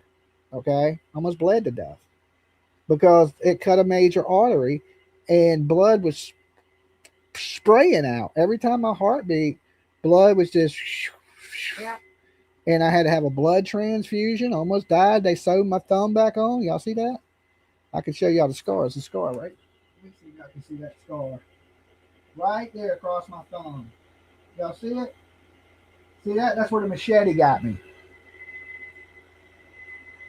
right there. Debbie said, I think his brother started that about the pregnancy, but not sure. I think some of the channels had gotten a hold of his brother, so that may be the case. And Jake Coco says, I guess it was on 857. Look into it. So I guess somebody that was there at the scene had talked to one of the relatives, and they said that was what was believed, that it may have been the other guy's baby. Okay. Well, somebody said they just got here. We're not talking about Dolly's passing. We yes. did. We talked about it for like 15 minutes. So what it is, you're coming into the room late. We've been here an hour and a half. I mean, the woman has passed away. That's it. I mean, what more is there to say? What more is there to say? We could show pictures of her for the next 4 hours, but you know, we're covering everything. And like I said, we'll do a little memorial to Dolly later tonight. Of course, Turtle Island is later tonight, so it might be late night. We'll cover more of the Dolly stuff tonight. But yes, you know, it's in the title that she's passed. We talked about it. We showed the interview where her spokesperson came out and announced her death, and you know, and all that. I mean, we don't want to, you know, go on with the sadness forever. We don't want to exploit her death, right? Like we're not trying to do that. We're trying to, you know, let you know she's passed away and she's went to meet her maker, and she'll be remembered forever. I feel that she's lived a very happy, fulfilling life. Most people don't get to experience even like a quarter of what she's gotten to experience. From the greatest highs that you could get, like performing in front of thousands, the Super Bowl, movies. You know, this woman lived an amazing, amazing life. Okay? There's no doubt about it. Now, you know, we came up here to discuss true crime because it ain't a crime that Dolly Parton passed away, right? And people like posting she's found dead. That's like, that's disturbing. It's disturbing, right? We don't know if she was found dead. She could have died with her family around her. Like, people are fucking just asses, and it's people out here that just exploit everything. Everything's just a click in the view and a paycheck for some of these people out here. That's it. The hell with them people. Okay, you gonna put something up there like people just don't. Now, they say anything. People just say any heartless ass human beings. That's all it is. YouTube is a shithole. It is a complete. I have lost so much faith in humanity just looking at YouTube videos. Like, people don't give a shit about anybody's life. Nobody's. I mean, that's just the truth. It's sad. It's sad. It's sad. And karma will get these people. I'm confident in that. These heartless ass human beings. Right? Rest in peace, Dolly Parton. You know, hopefully you're with your family in heaven. And I bet you're glad to see some of them. And we're not going to put some title out there that just hateful in the heart. Okay, the woman is gone. Put a little respect on her fucking name, and be a normal, decent human being, right? Like, I've seen so many dirtbags up here, so many dirtbags, right? Like, it's just a big story to some of these people. It's just a big story, you know. Dolly, I have been watching you since you spammed Molly Go Lightly's channel, and for you, it has been clicks and views and a paycheck. It's been all heart with you. It hasn't been just clicks, because I'm a human being. I'm a real person. You know, I have a real family and kid, and you know, and like, I named my channel after this lady. You know, to see people exploit, it ain't nothing new. I see it every day. It is what it is. Fuck them people. Okay, and God, and the end it is they'll get what they got coming to them. Okay, I got faith in that. That's why they're miserable ass people. And ain't never happy. because nothing makes them happy. They think by clickbaiting and getting millions of views and making all this money that they're going to be happy. They're not. They're not going to be happy. I've watched many a person that has millions of dollars jump right off a fucking bridge because they ain't happy. That don't get you happy. Greed don't make you happy. It don't. Okay? It may in the moment, when you go to the bank, you might be happy with the numbers, but life is going to beat you down. The world has a way of evening itself out. And these people that have done such horrible, terrible things, they're going to get what they got coming. Okay? And a world full of Jolies, be a dolly. Be a dolly. All right? In a world full of shitty YouTubers that are heartless, be a dolly. What better day to say it? What better day to say it? There's only so many good people in this world. And what makes it so hard is there's so many bad people. Oh my God, there's so many bad people. Like it's a never-ending war of bad people. Like you get rid of one bad person, like 17 more pop up. I used to think the world was majority good people. And I'm just slowly starting to feel like the world is populated with complete shitbags. Right? Like It's easier to be bad. It is. It's way easier to be bad. Terrible people are just ruling. And like decent human beings are like nobody gives a shit. They want everything crazy and a shitstorm. You give people a shitstorm and they love you. You give people the truth and nobody wants to fucking hear it. It's like it's wild. It is wild. So I made you a poster we could post. Okay, send it to me, Mm-hmm. and we'll throw that up in honor of the late Dolly Parton. Okay, that is just, and I mean, you never seen anybody talk about Dolly, and now all of a sudden, true crime channels are dollying it up. That shows you right. They didn't care about Dolly before. Why they care now? They don't.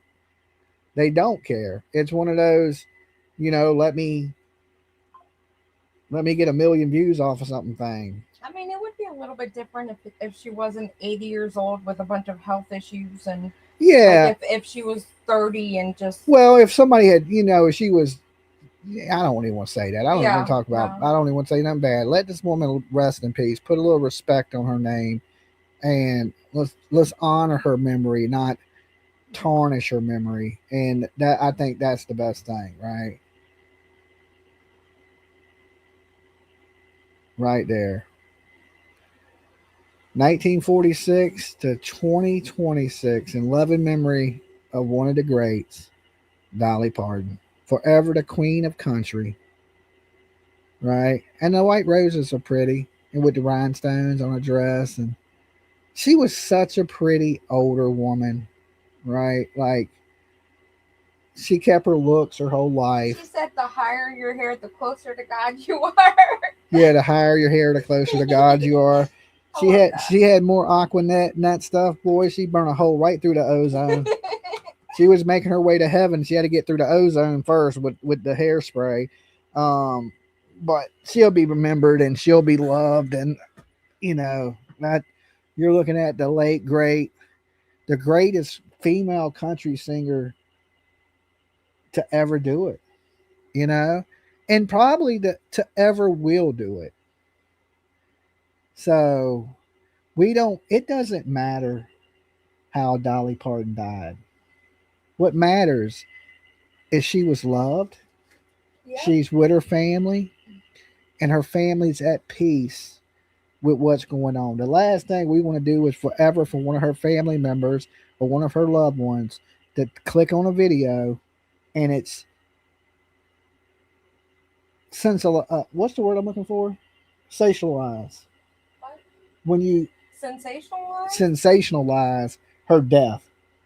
Yeah. Right? That's what we don't want to do. Because from what I'm reading and what someone just said in chat is that her family said she passed away peacefully at home. Yeah, peacefully at home. And then, you're going to post something like just found dead. It's gross. Right? They knew she wasn't just found. She passed away and they just put out the announcement. So she wasn't just found dead. But that's somebody, like I said, sensationalizing the death of Dolly Parton, just like they did Nancy Guthrie, just like they did everything. Shame on these people. Shame, shame, shame, shame, shame. Right? You don't see my title saying that. It says, "Rest in peace, Dolly Parton." Let's see her to heaven in a respect. Loretta Lynn has always been my favorite. Dolly Parton and Loretta Lynn. Coal miner's daughter. Okay. And the farmer's daughter. The farmer's daughter and the coal miner's daughter. Yeah, I think the first concert I ever went and seen was Loretta Lynn. Did you know that? No.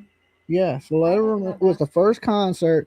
She was in concert with Jeannie C. Riley, I think that's her name. And I went with my mom, and it was at a fair, and we seen Jeannie C. Riley. I got to meet her when I was a kid in Loretta Lynn. So, and I remember Jeannie C. Riley. I think that's her name. Something Riley.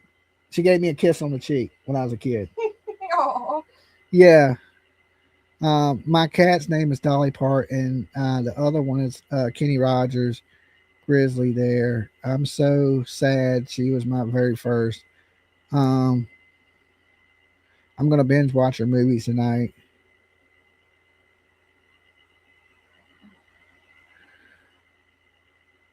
Yeah, that's it. Jeannie C. Riley. I knew it was something like that. Harper Valley PTA. Is that the song she sings? Search it. Search it. I think Harper that's Valley. it. Yeah, I think it's Harper Valley PTA or something like that. That Jeannie C. Riley sings. But I met her when I was a kid. She had on a big sparkly dress. Harper Valley PTA. See? But my country music stuff is still on. All right. The very first concert ever saw was Dolly Parton. I seen her at the Colorado State Fair. I didn't see Dolly Parton. I never seen Dolly Parton live. I seen Loretta Lynn live, and like I said, she was with Jeannie C. Riley, and yeah, like I ain't seen many country concerts I can think of, but that. And I always considered my first like rock and roll concert I went to was Leonard Skinner. I went to see Leonard Skinner. So, and I was a kid during Leonard Skinner too. So I seen Leonard Skinner when I was a kid, but yeah, I always when people ask me, I always say my first like a concert in like a concert venue, like was Leonard Skinner. But I went and seen. They always had concerts at the fairs at the fairground, and it was like I said, Loretta Lynn, and because they had a fair that would come to town every year, like the big fair, and every year they would have different performers, kind of like the Jubilee here. Yeah. You know what I'm saying? It was like that, and that year was mine was Kiss, and Mom took me. LOL. Kiss. I've seen Kiss. I've seen Kiss without their makeup. Hot in the Shade tour. So Willie Nelson, pretty old too. Willie gonna live forever. All right. I seen him play up in the mountains. Freebird. Okay. I used to live near her. She was an amazing human. I love Harper Valley PTA. My first was George Michael's when I was 11 years old. Okay, we had to talk to your parents.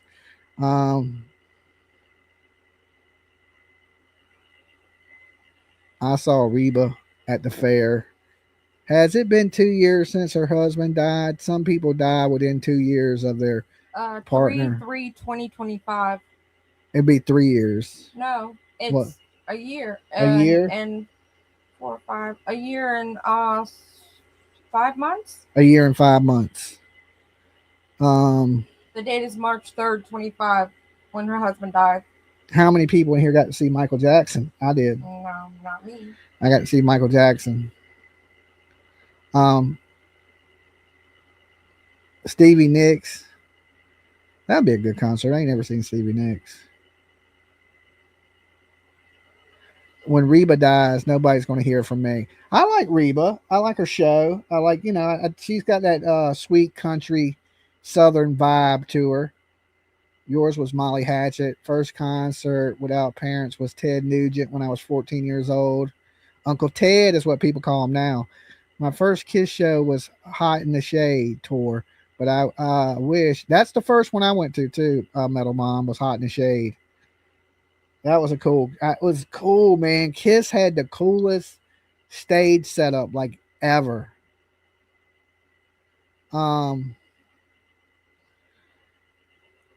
Not only did I see Jeannie C. Riley, I got to meet her. Like I said, she gave me a hug and a kiss on the cheek. I was a kid. I was little. But I remember it clear too. I remember it clear as day. Because of the lights and how she was sparkling. She looked like a god to me as a kid. You know what I'm saying? Like larger than life.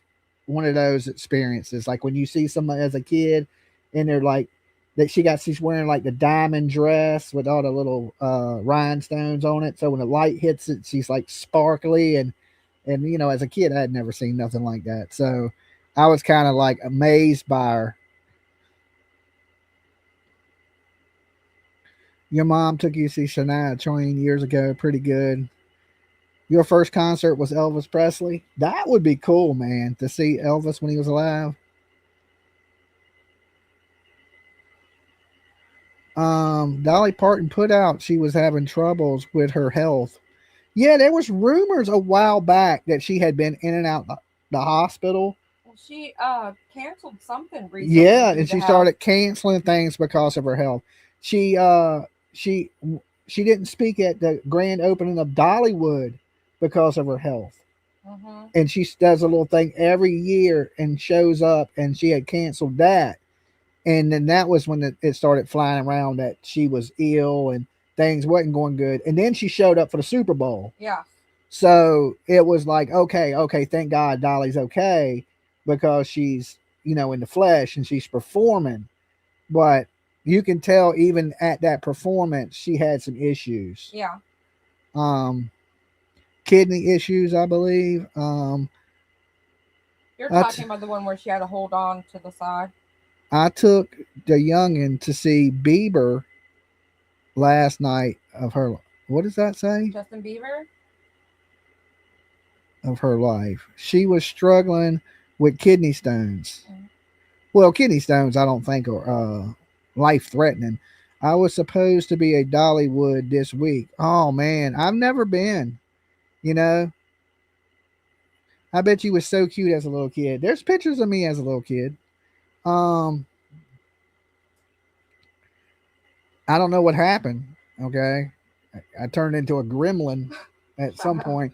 I probably was a cute kid before I got wet after midnight. Somebody fed me after midnight. Now look, okay, this is what happens. I was cuter than Justin Bieber as a kid. Now I look like, I got beat with Justin Bieber. Okay. Just the way it works out. You ain't always pretty, right? Don't unless you Dolly or Cher. Cher still looks young as hell too. Madonna looks like she's 16. Cher, I think, is 82. Cher's also old. That's Turtle Gang's favorite singer, Cher. I know. She's a huge Cher fan. I know. Madonna the same way. Like 50 Cent said, you can't be like a virgin at 80. Can't be 60 and still like a virgin. She is. She's 80 also. Who, Madonna? Cher. Didn't have Dolly soap did. No, Dolly soap now. If you haven't got some Dolly soap, make sure you get it because we're broke. That's the best reason to buy it. We spent all our money in the Bahamas. I'm going to be back there packing stuff. Okay. Later. So buy you some Dolly soap at buydollysoap.com. Get it before we're homeless. All right. And you can't get it anymore because PJ spent all my money on cornrows in Bahamas. If I didn't have green on, I could show them, but Yeah, you're wearing green, you'll be invisible. I'd be see-through. Yeah, you'd be see-through. But yeah, so she spent all my money. So I need to sell some t-shirts, some hats, some hoodies, some soaps, some lotions. You name it, I need to sell it. Okay. I gotta sell everything in the house at this point. We spent way too much money. I did post some of our pictures. A few minutes Freaking ago. Green Bean says that's crazy. Hey Tiff, good to see you, baby girl. Cornrows? Yes, PJ has cornrows. She got them braided by some hustler in the Bahamas. Hey, pretty girl, come here. Let me braid your hair. Girl. She's like, hey, pretty girl. we'll do this like $5 a braid. It'll be 4 or 5 braids. And next I thing, knew that wouldn't work because I have. next thick thing you hair. know, damn, at $5 a braid, PJ has a head full of braids. 11. 11. So you figure what is that? 55. Then you got to tip the lady $20. Tip her well. Tip her well. Pretty girl. Pretty girl. Make sure you tip me well, pretty girl. Right? That's their thing down in the Bahamas. Pretty girl. They're like all like fucking parrots, right? They're all like parrots. Pretty girl, come here. Hey girl, hey girl, come here, pretty girl, come here, hey pretty girl. They don't say nothing to me, right? Because I got that evil shit face, right? So they don't say nothing to me. But every time PJ walk by, they know how to get her. Call her pretty. She's stopping and like a deer in headlights. No, I And gotta buy something every time. Gotta buy something every time. You're lying. Well, she called me pretty. I couldn't help it. I had to spend $100. Okay, I had to spend $100 every time somebody called me pretty. Right? I'm thinking, bitch, don't stop. Keep walking. Okay, keep run, Forrest, run. You only got stuff you needed. You bought things nobody needs. Okay, Like what? the fan. I like the fan. Okay, the fan for one. No, you didn't need a fan. We're in the Like Bahamas. the fan. It We says went to the Bahamas Bahamas on it. for the sun, and next thing you're buying a fan. Okay, you're buying a damn fan in the Bahamas. You're supposed to go there for the heat and the water. So, what about the shirt? I didn't like the shirt. You didn't even like the shirt. Bought She the shirt. already had put it in my bag. What was I gonna do? That's what I'm saying. She was buying things she And didn't even then need. I had $5 in my hand. She was like, "Here, hold that. I'll hold that for you." And like, I'm in the middle of like, I don't really like that shirt, and she's literally stuffing the shirt in my bag and taking the money I already had out in my hand. You walk through the Bahamas, somebody's trying to sell you something every 3 steps. Okay, you cannot walk 3 steps without them trying to sell Pretty you girl. something. Pretty girl. Pretty girl. I heard that shit like I was thinking this whole place is full of parrots. Okay. She felt bad. Made me laugh when PJ told us the story. Yeah, we had a good time though. It just, it's going to make us homeless where we can't pay the light bill. So just buy you some Dolly soap at buydollysoap.com. Use the promo code. What is the promo code? We have a couple. Let me double check. Hold on. Something about Ohio 16. Yes, but I think that the washer flaps is always still active. Wash your flaps is always active. Okay. You can save 15% when you use promo code wash your flaps. Okay. So save yourself some money and spend some money. Okay. And I have a pen code up that nobody's used. a pin code if you want to buy a Buy pen. 4, get 1, all in one word. BUY, the number 4, GET, and then the number 1. All right. If you do not buy Dolly soap, we don't eat tonight. Okay. Or this and then, week. yes, it's just Ohio 16. $10 off your order as long as you purchase a minimum of $50. $50 off when you use promo code Ohio 16. And wash your flaps is 10%. Wash your flap is 10%. All right. Now go get y'all some stuff, or we don't get to eat this week. All right. I'm gonna be looking skinny as hell by next week and be grumpy. Y'all can avoid that by just buying some Dolly soap, t-shirt, lotions. But how's that for advertisement? It's good. We're gonna be homeless. We're gonna be homeless. We're gonna be homeless if you don't buy some stuff. All right. PJ spent every penny we had in the Bahamas. She was trying to spend money in the airport. I was like, we left the Bahamas. I just wanted a coffee. I got my coffee. She was trying to spend the last few dollars we had in the airport. Okay. I was like, we ain't in the Bahamas anymore, woman. Tell your mama we ain't in the Bahamas.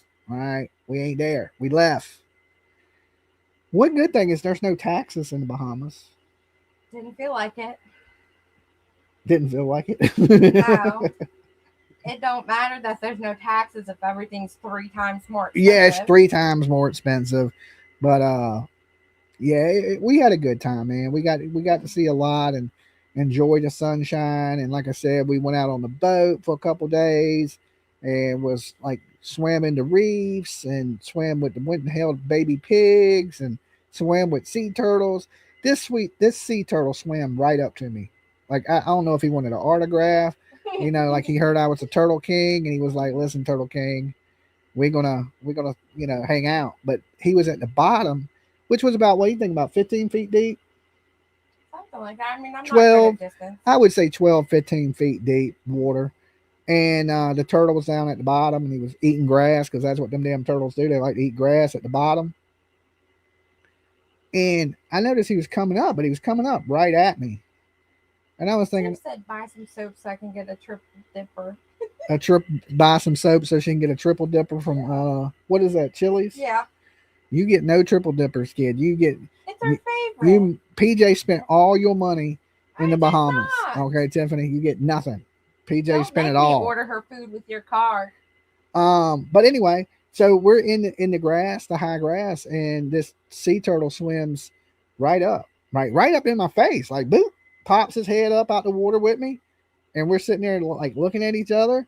And then I guess he realized that I wasn't, no threat to him, and then he just started swimming with me in the water, like right beside me, like we were just swimming together. And this is in the middle of the ocean, okay? Like this ain't like some habitat for turtles. This is a fucking turtle, a big sea turtle in the ocean. It wasn't really big. It's the biggest sea turtle I ever seen. It was a smaller sea turtle, but it was still a good sized turtle. And he swam right up to me. We were in the water. He was looking at me. We were just kind of swimming together and shit. We had a moment, me and the turtle. We're like hanging out. We're like bros. And we swam around a little bit. And then he swam back down and went and got him some grass, because turtles got to eat. Okay, turtles got to eat. And then, of course, the shark swam up. And it was funny because there was these people on the boat from like Germany and Switzerland and all kinds of shit. Me and PJ were the first ones in the water. So we popped our heads up and we were like, "Did you see the shark?" She was like, "Yeah, I seen the shark." I was like, "Is it circling?" And it was circling the boat. And then the people on the boat heard me say something about a shark. And then I swam out and got on back on the boat. And they were like, "Is there a shark in the water?" And I was like, "Yeah, there's a shark in the water." And the captain was like trying not to scare everybody, and he was like, "I'll be okay. Y'all guys go ahead in the water, get in the water." He's trying to rush these people into the water.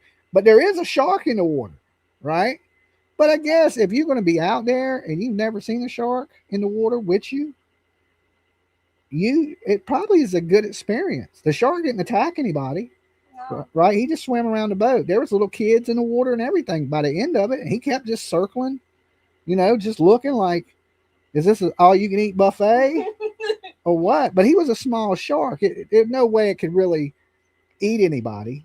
But where there's a small shark, there's a big shark not too far away, okay? If there's a baby shark, the mama shark is somewhere out here in this ocean, all right? And she could come up at any moment. And that's what I was trying to explain to PJ. I was like, when we got back the first night in the Airbnb, and I was like, I'm surprised we didn't see any sharks. We were in the middle of the ocean and reefs and everything. We didn't see any sharks. I was like, I'm amazed. And PJ's like, they don't got sharks there. I was like, the hell if they don't? It's the ocean. There's like 30 different species of sharks in the Bahamas. About the big sharks. The big sharks are in the ocean. That's where they're at. That's where they live. Okay, they live in that same water we were swimming in. I don't know. But when we seen the little sharks, you realized, okay, well, maybe there are sharks in the damn water. That was definitely a shark. It was definitely a shark, right? It was definitely a shark. It's a small shark. He's about 2 foot. He's probably like, he was like that. But he was moving swift too. And then the captain was trying to tell us it wasn't a shark, like we were stupid or something. Yeah, he tried to say it was a sucker fish. It definitely wasn't no sucker fish. I saw that fish though too. Yeah. This definitely had a fin and some black on it. Yeah, it had a dorsal fin. Yep. Yeah, yeah, I seen it. I tried to tell the captain. He was like, "You don't know what a shark looked like." I was like, "The hell if I don't." I was like, I was in the Florida and I swam with like a 6 foot shark, big as me. Yeah, I damn sure know what a shark looks like. The scaredest I ever been in my life was because of a shark. When I see a shark, I know a shark. I might not know every fish in the ocean, but I know a damn shark. Hammerhead, nerf shark, damn bull shark, great white shark. I know white tip, black tip. I know sharks. Okay. Like I know my damn shark species. And I was like, it was definitely a shark we seen. There's definitely a shark circling the boat, and but like I said, it wasn't a big one. It wasn't nothing to be like super fearful of, but you get bit 5-10 miles from land, you might bleed to death time you get back or time. And it's a third world country. Would you really want to go to the hospital in the Bahamas? I told the chat earlier that you had a higher risk of getting bit by me than the shark. Yeah. PJ would have probably did more damage biting me than the shark actually would have. She was a lot bigger than the shark. Okay, like the shark was only 2 foot. And she's just out there like best friend in it. You know what I'm saying? Like she's trying to bring it home as a pet. I was like, PJ, there's a shark in the water. I'm saying on the boat, and she's just like, yeah. And she's chasing the shark around and shit. I think the shark was scared. To be honest, he was probably like, what the fuck is going on right now? Well, it was way on the almost on the floor, and I was at the very top snorkeling, so I don't think we were that close together. Yeah, but sharks swim so fast in the water, like how we swim, and it's like we're hardly moving. They swim and they move like a bullet in the water. Yeah, they're fast. They're fast. Like I said, in Florida, I watched that shark swim 100 yards in 3 seconds. Right, like quick as I could swim a minute, look back, that shark was right on top of me, and he was the length of a football field away, and within 3 seconds he was right on top of me, well, right underneath me. And you could never really, if you know how in the movie Jaws you see people swim and they swim to the boat and they get them out just in the nick of time, you would never outrun a shark in the water. That's all fairy tale shit. If you're 5 feet from that water, that shark is going to eat you every time if it wants to. There's no way. It swims like a bullet in the water, and you swim like a snail. Imagine a bullet. Imagine a snail. That is the difference between a shark and a human in the water. They bitches are so fast that it is unbelievably fast. Like, I don't know if they don't feel the current or whatever it may be, but they shoot through the water like a bullet. Fast. Even that one was swimming. He was swimming fast as hell. Oh, I know. I could see it. Yeah, he was getting it. Uh-huh. And I was like, okay, where did he go? I was good when I could see him. I was worried when I couldn't see him. See, Fancy Drew said, my daughter was bit by a white tip. It mostly bit her water shoe. Thank God. He was about 3 to 4 foot. You would have never seen me anywhere near ocean ever again. Yeah, like, that's what I'm saying. Like, that water's so blue, though. From what I hear, is sharks don't see very well. So when they can see you, they know you're not food. Right. Right. The bluer, the clearer the water is, they know you're not a seal. And of course, from Ocean Ramsey, you learn the bigger you appear in the water, the less likely you are to be attacked by a shark. Yeah. Because sharks ain't the bravest animals in the world, believe it or not. If they feel like they're encountering something that may hurt them, they won't do it. And but you don't want to trust that whole, because she's a professional and you ain't. You know what I'm saying? So she may do something in the ocean that works. You may do it and get eaten. You know what I'm saying? So I don't know. But like I said, it definitely wasn't big enough to eat nobody. But it probably wasn't even big enough to bite a limb off, but big enough to bite you. And even the barracuda.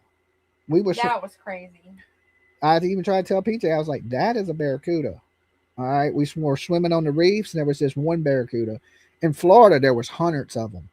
Right. And I'm more scared of the barracuda than I was the shark in the water, because the barracuda, I know what type of damage that barracuda can do. Right. I've seen it firsthand of not live, but I've seen it on TV of it biting off a diver's face. And even that needlefish has killed people. Remember, we looked it up and it said it was fatal. had stabbed somebody? I remember that story, but I almost feel like that's a story like the A folk tale story? No, what happened with the crocodile hunter guy? Oh, the stingray. The stingray Like, got just him, by right? The chance? most docile animal in the ocean kills Steve Irwin, Right. right? And that was kind of what the story said about the needlefish. It said that like it poked somebody In the like, chest. through, yeah. Yeah, you know, because they got this needle pointed face, and it stabbed somebody in the chest, and they've been known to kill fishermen. I guess a freak accident. Because you know I was swimming in the water with the needlefish, right out back of that bar, and that's where the needlefish hang out. For some reason, they must like the base or something. I don't know. They hang out at the bar. If you want to see some needlefish, they hang out at. They're pretty cool looking. They're long and skinny with a real long.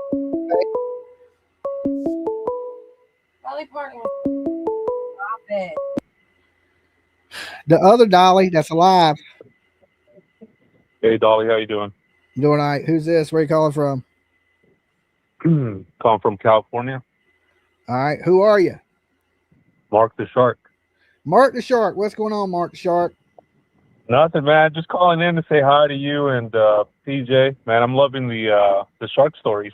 Oh yeah. Okay. Wasn't you swimming around in the water with us? You're a little bit bigger than 2 foot. Man, that's crazy.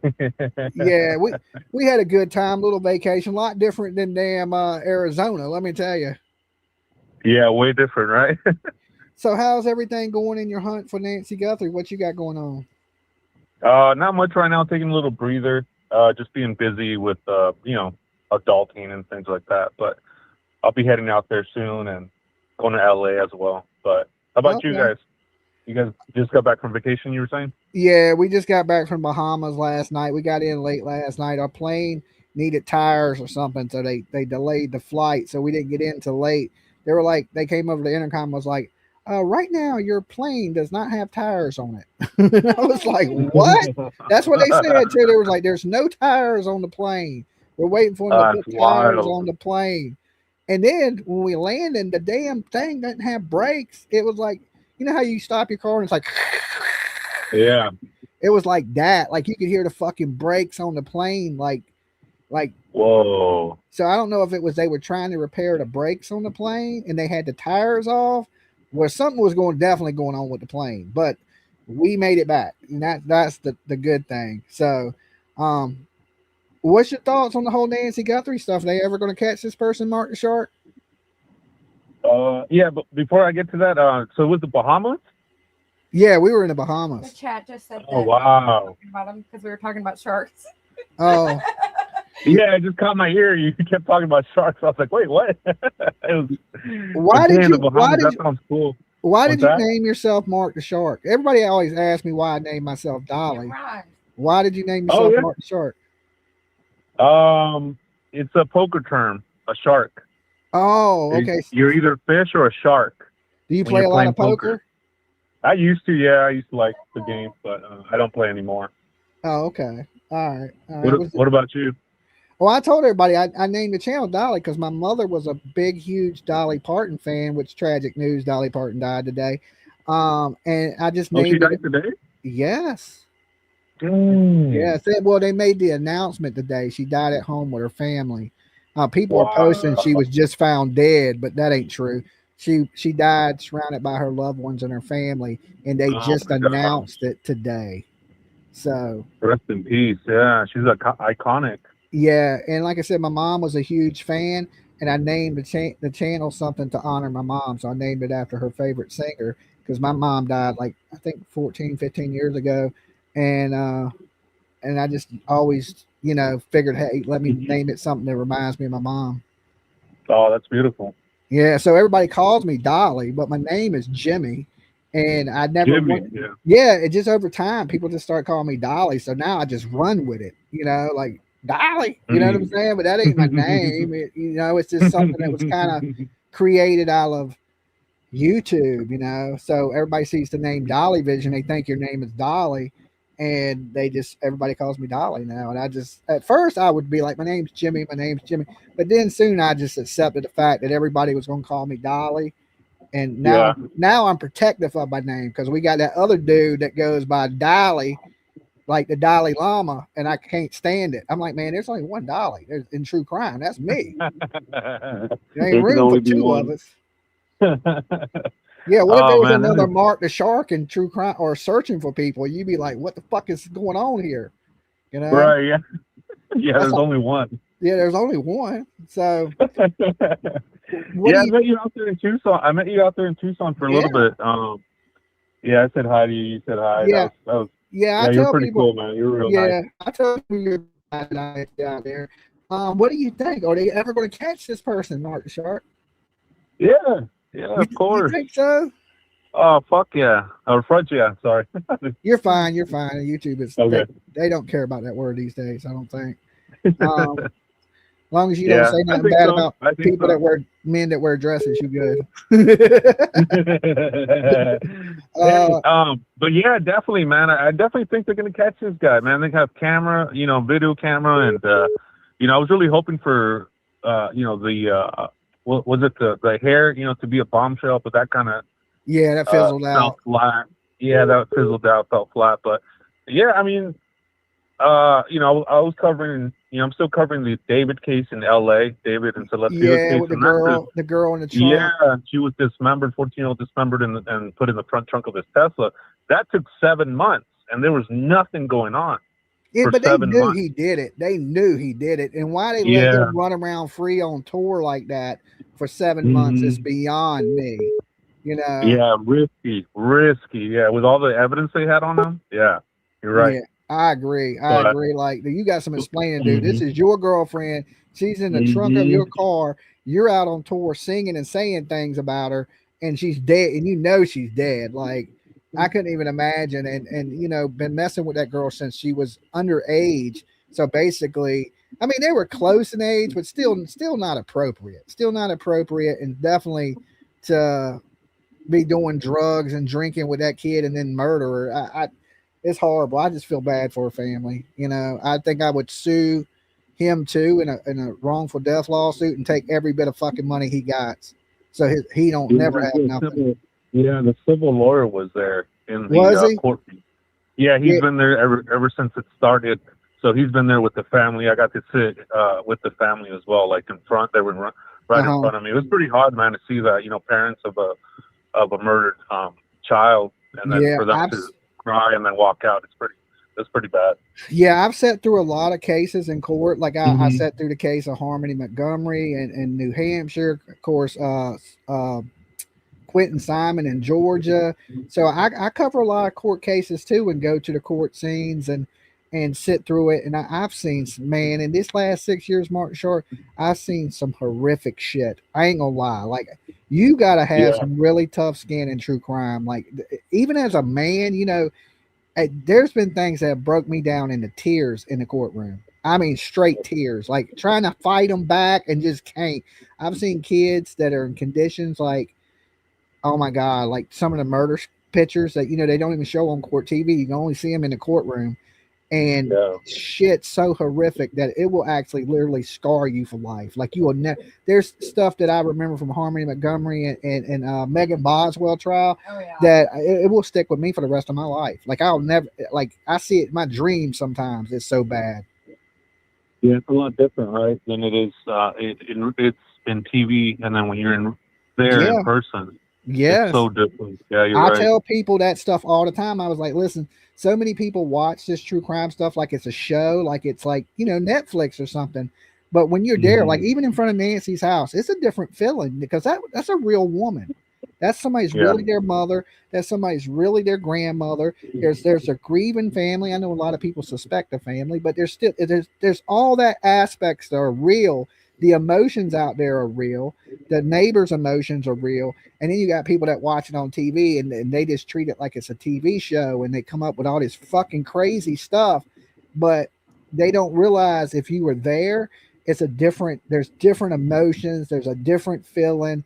And you really, when you're out there searching, you know how real something is, because you're experiencing it. And like, I don't know. I try to explain that to people all the time, but it's hard to explain how something feels to you. but I know there's a difference because when I first started true crime, I started watching true crime, and I watched it the same way, like it was a TV show, until I got on my very first case in Tennessee, covering Little Summer Wells, and then it hit me like an emotional roller coaster. Like it just, like, I don't know, I was watching it like it was a TV show, but when I got there and realized this is real life, this is a real kid, this is somebody that's really been murdered, this is somebody that's really missing. This ain't CSI. You know what I'm saying? It's one of those experiences that I had that I try to share with people. Like you just don't understand until you live it. Absolutely. And that's why I go to these cases to experience it. Like it's a total different experience from watching it on TV and being there. Mhm. But anyway, Yeah, brother, it's way different. you take Yeah, care way of yourself, and I wish you luck on the search for Nancy Guthrie, and get us some answers.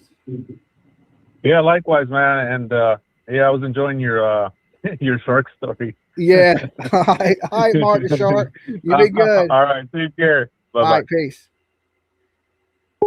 Yeah, Mark's a good guy. Like I said, I met him out there. Like I generally, I can vibe with people. I'm a real good vibe person. I can tell when you're a decent human being, and I can tell when you're a shitbag. Listen. Everybody out there at Nancy's, I didn't think was a good guy. Just honest. Some of them were good guys, good people, right? And I think if you're going to be in true crime, you need to be a good person. You need, because it's you're dealing with so much grief and so much stuff that if you don't have a decent heart, I just don't think you belong in true crime. I just don't.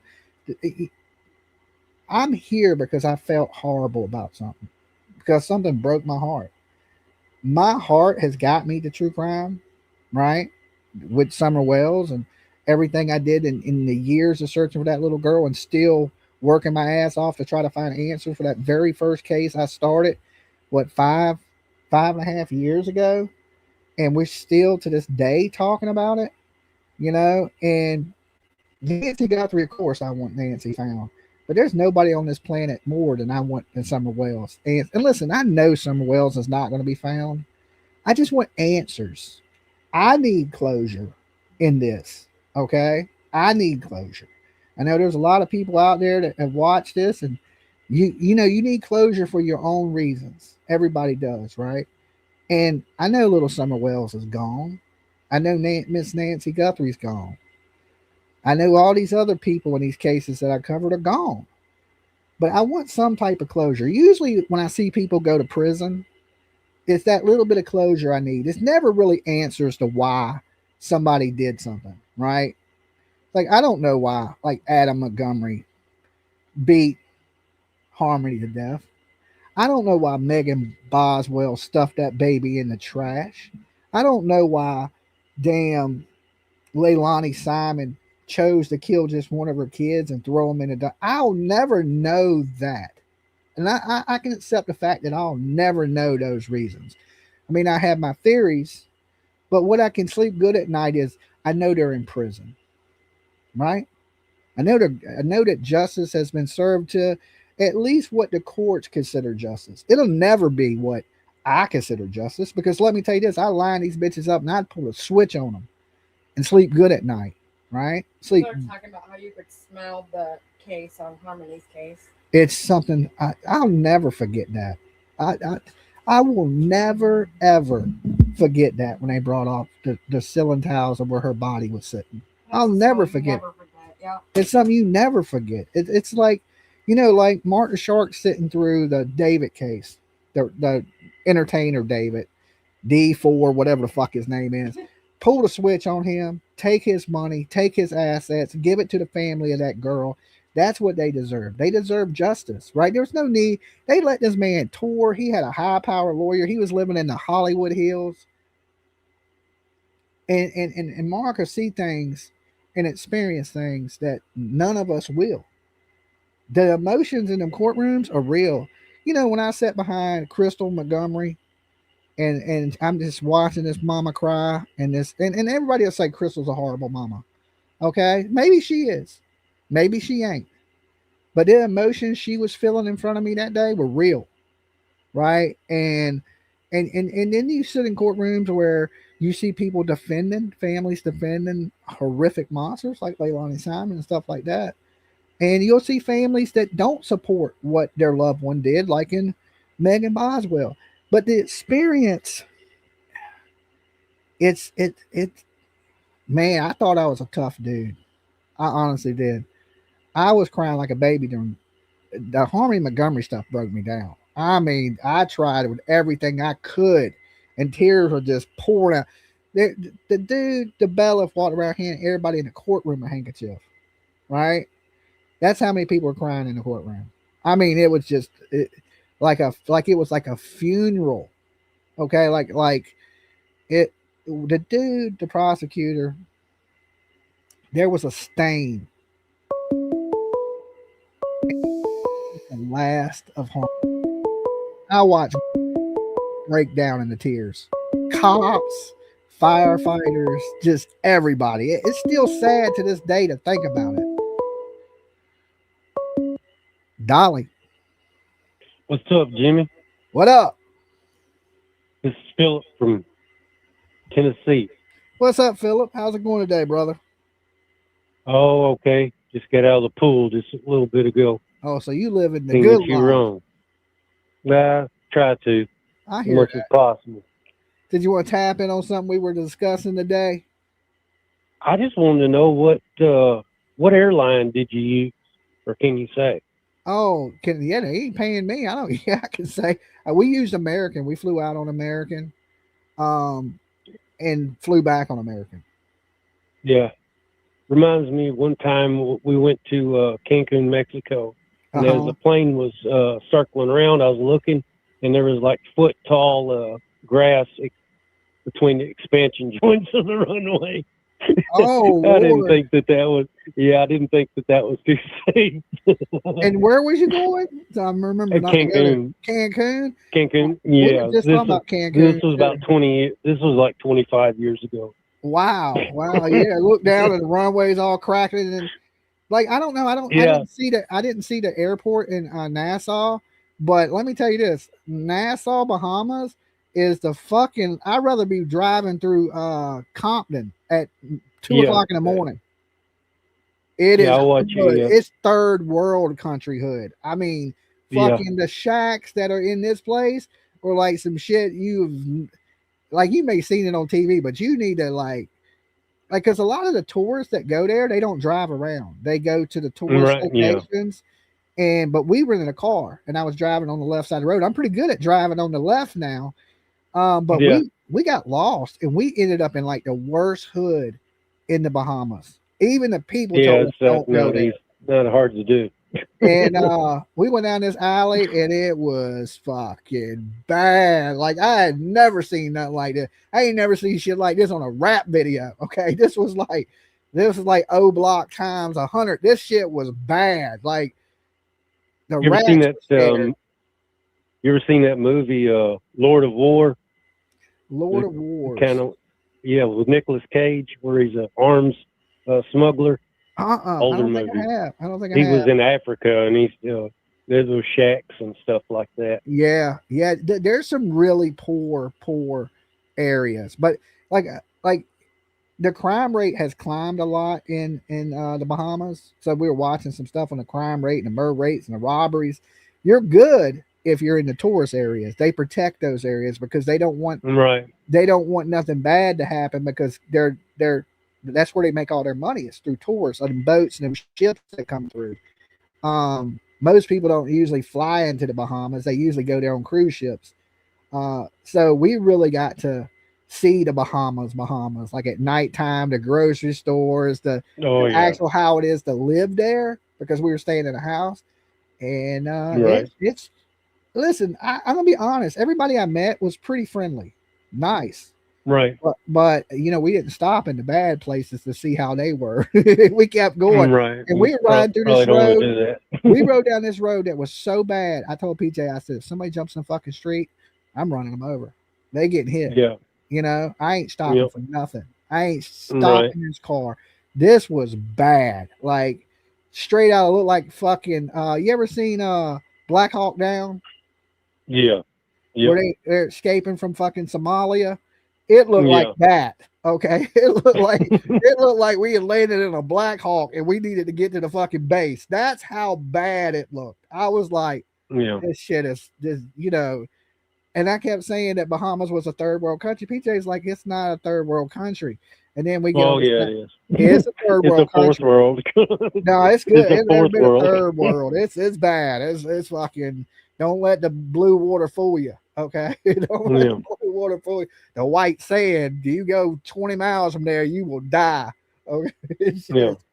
I'd rather take my chances with the sharks in the ocean than some of that stuff out there. It's, you know, but like Oh, I yeah. said, the tourist areas are beautiful, and if you get a chance to go to the tourist areas, and it's like I said, you'll have a blast. I had a blast. Yeah. Most people do the cruises, and Yeah. you know, How was it when you went to Cancun? Is that what you said? Cancun? yeah. This like I said, this was 25, 30 years ago, but it was good. We stayed at Isla Mujeres. It was a big hotel we stayed at, and they were like, they're linked in with like 4 or 5 Moon Palace, Sun Palace, and I don't know if it's, you know, changed or not. Did But you we, go? Did you go out of tourist areas? Oh yeah, we went.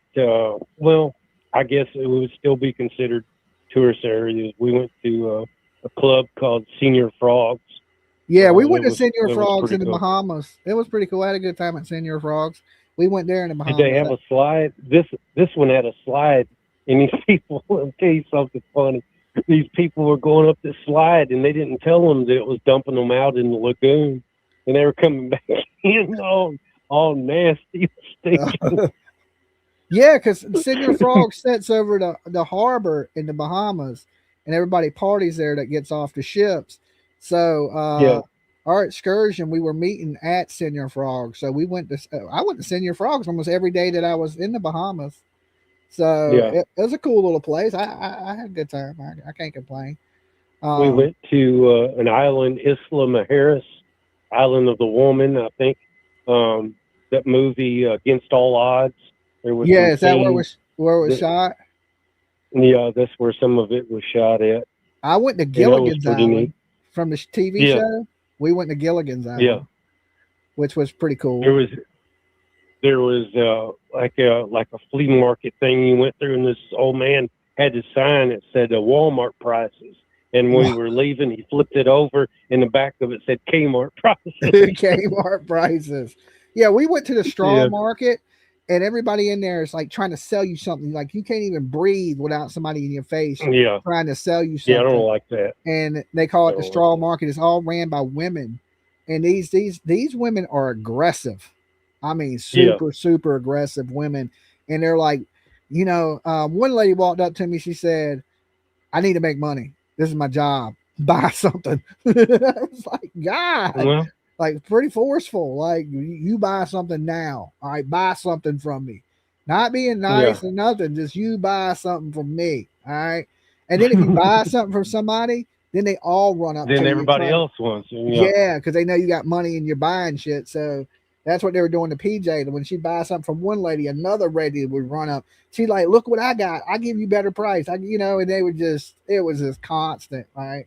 So PJ spent Yeah. all my money, and now I'm homeless. I'm gonna sleep on your couch. All right. Yeah. All right, brother. We You be good. figure something out. All right. Later, brother. All right, peace. Yeah, it's like, you know how they always joke about them Asian people, buy now, you buy now, right? There's way worse than that. The Caribbean people, boy, they are like, I get it though. If you know you gotta eat. I guess everybody got to survive. I wanted to show my hair. And the Caribbean is so expensive, so I guess that's why they're so aggressive. You want to show your hair? It's crazy looking in the back. I'm not gonna show my I'm kidding. Go ahead. No, I'm playing. You can pop your head. You want to show them your Caribbean cornrows? Yeah. Okay. Pop your head in. See her little cornrows? She got done by a Bahama mama. And that's what the lady said. She said, we're going to make you look like a Bahama mama. And then why PJ's getting the cornrows, people are coming up trying to sell me every drug you can think of. They tried to sell me Viagra. That little wooden statue with the weenie. Yeah, they were trying to sell. Well, I was just standing there waiting for them to braid her hair, right? These damn Caribbean women. There's a little flock of Caribbean women. But then they had the Caribbean dude. So I'm just standing there waiting, right? Because they got to braid her hair. They tried to sell me. The dude was like, yo, you want to get some Viagra? I was like, you ever had anybody on the street come up to you and try to sell you Viagra? Okay, do I look that old? Okay, my shit still work. Okay, they're like, you want some Viagra? We got the Caribbean Viagra. I was like, I only want to know what that is. Okay, I'm a little scared to comprehend quite what you may try to sell me. Right? It was like Cuban cigars. Every couple seconds somebody was trying to sell me something. I was like, look, I'm good. Too old for that. Too old. Too damn old. All right.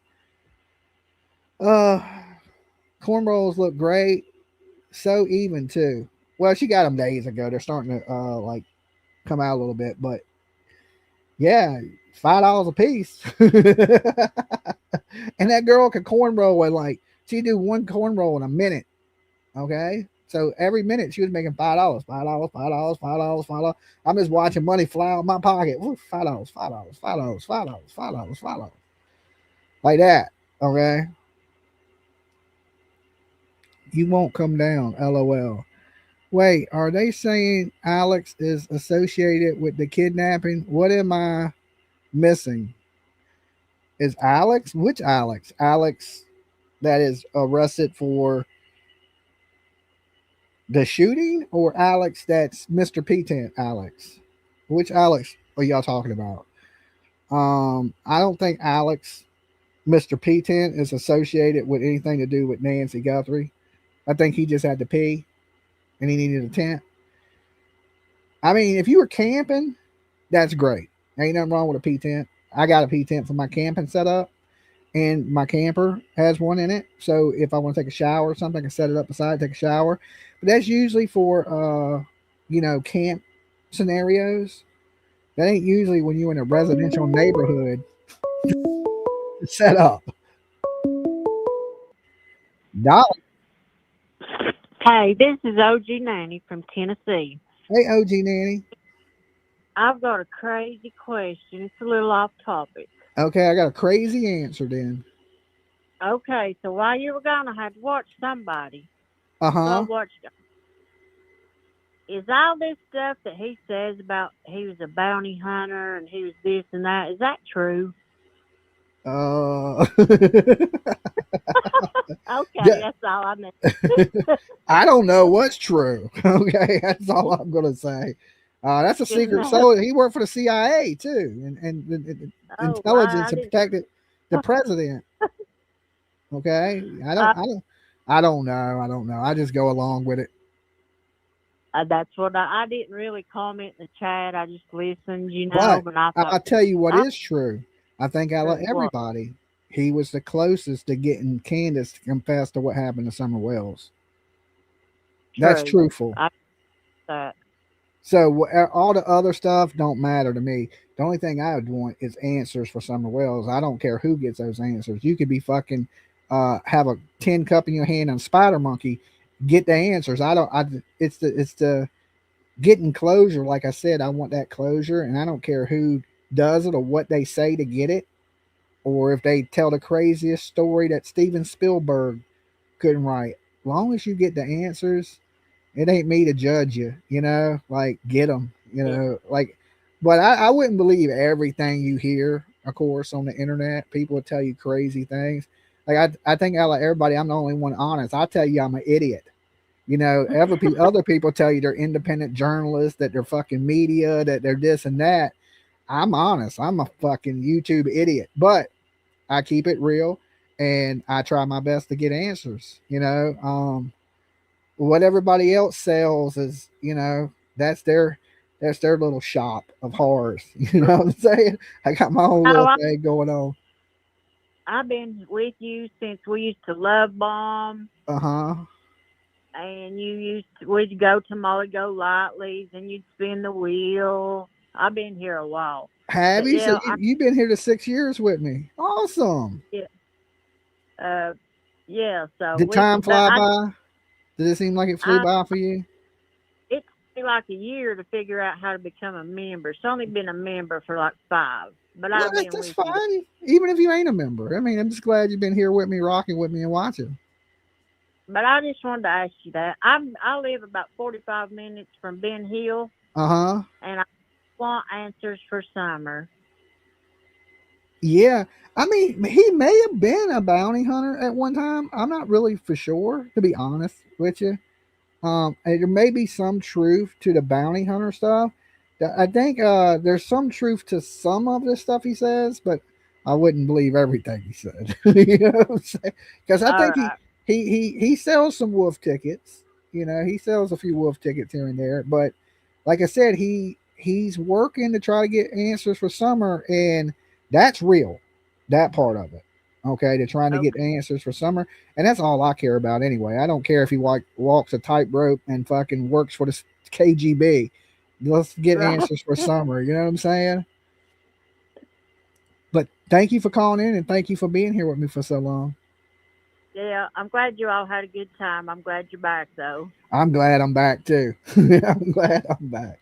It feels good to be back in America. I didn't realize how great of a place America was till I went somewhere else. I love you and PJ like grandkids. I feel like I'm your granny. All right. Awesome. Well, it's nice to have you, Granny. All right. I'll see you. All right. Bye-bye. Listen, guys, let me tell you this. Don't believe shit you hear on the internet, okay? None of it. Don't believe nothing. These people are a whole nother, I don't even know what to say about YouTube, okay? If I got to be 100% honest about it, like, nobody is real. None of them. They're you know, a lot of people think Dolly is a character. If he is a character, the person that's Dolly is the realest character on the internet. Everybody else, what the hell, right? Like, I can't even believe it. Like, there's some, like I said, it's I didn't know, man. I know now, and that's why I'm not liked. I mean, I get it. I know why people don't. I can go with the program and suck up and kiss up to everybody and do all those things. No, I ain't doing it. Fuck them. You know what I'm saying? No. I ain't trying to be your friend. I ain't trying to be. You can have that. Y'all all hug each other and wear pajamas and do sleepovers. I ain't coming. I ain't being a part of that. I don't want no parts of it. That shit is weirdo stuff to me. Okay? When grown men sit on other grown men's lap, unless it's Santa Claus, that shit ain't acceptable. And I don't even like Santa Claus. I don't trust him. All right? He seems a little creepy.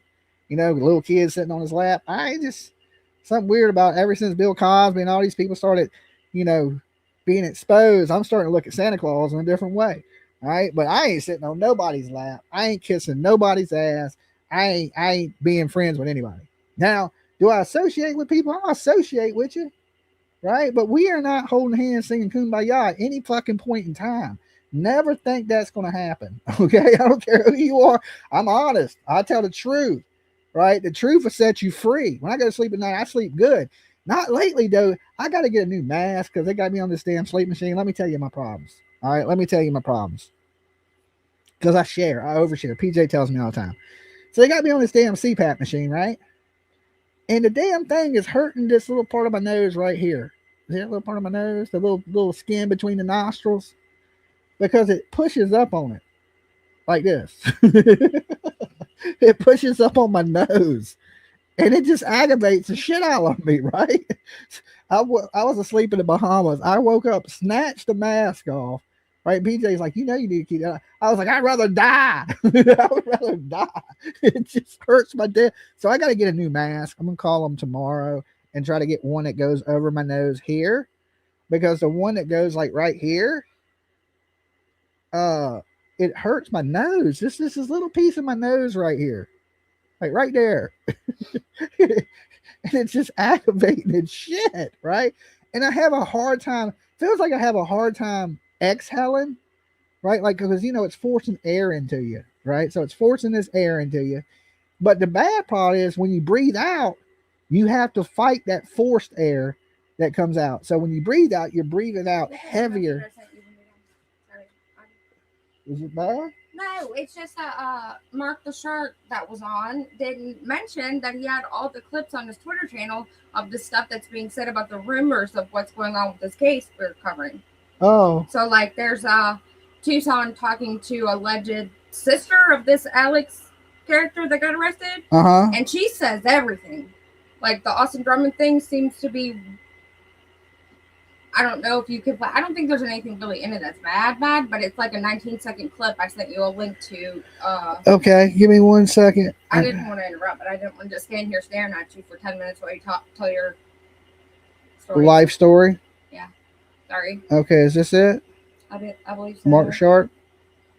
Why didn't he tell us why he was I here? don't know. That's what I was like, what the heck? He was just up here. He could have told us he had clips and information. Tell you, he was fucking that CO. You're holding The out female on one, that. The baby's probably his.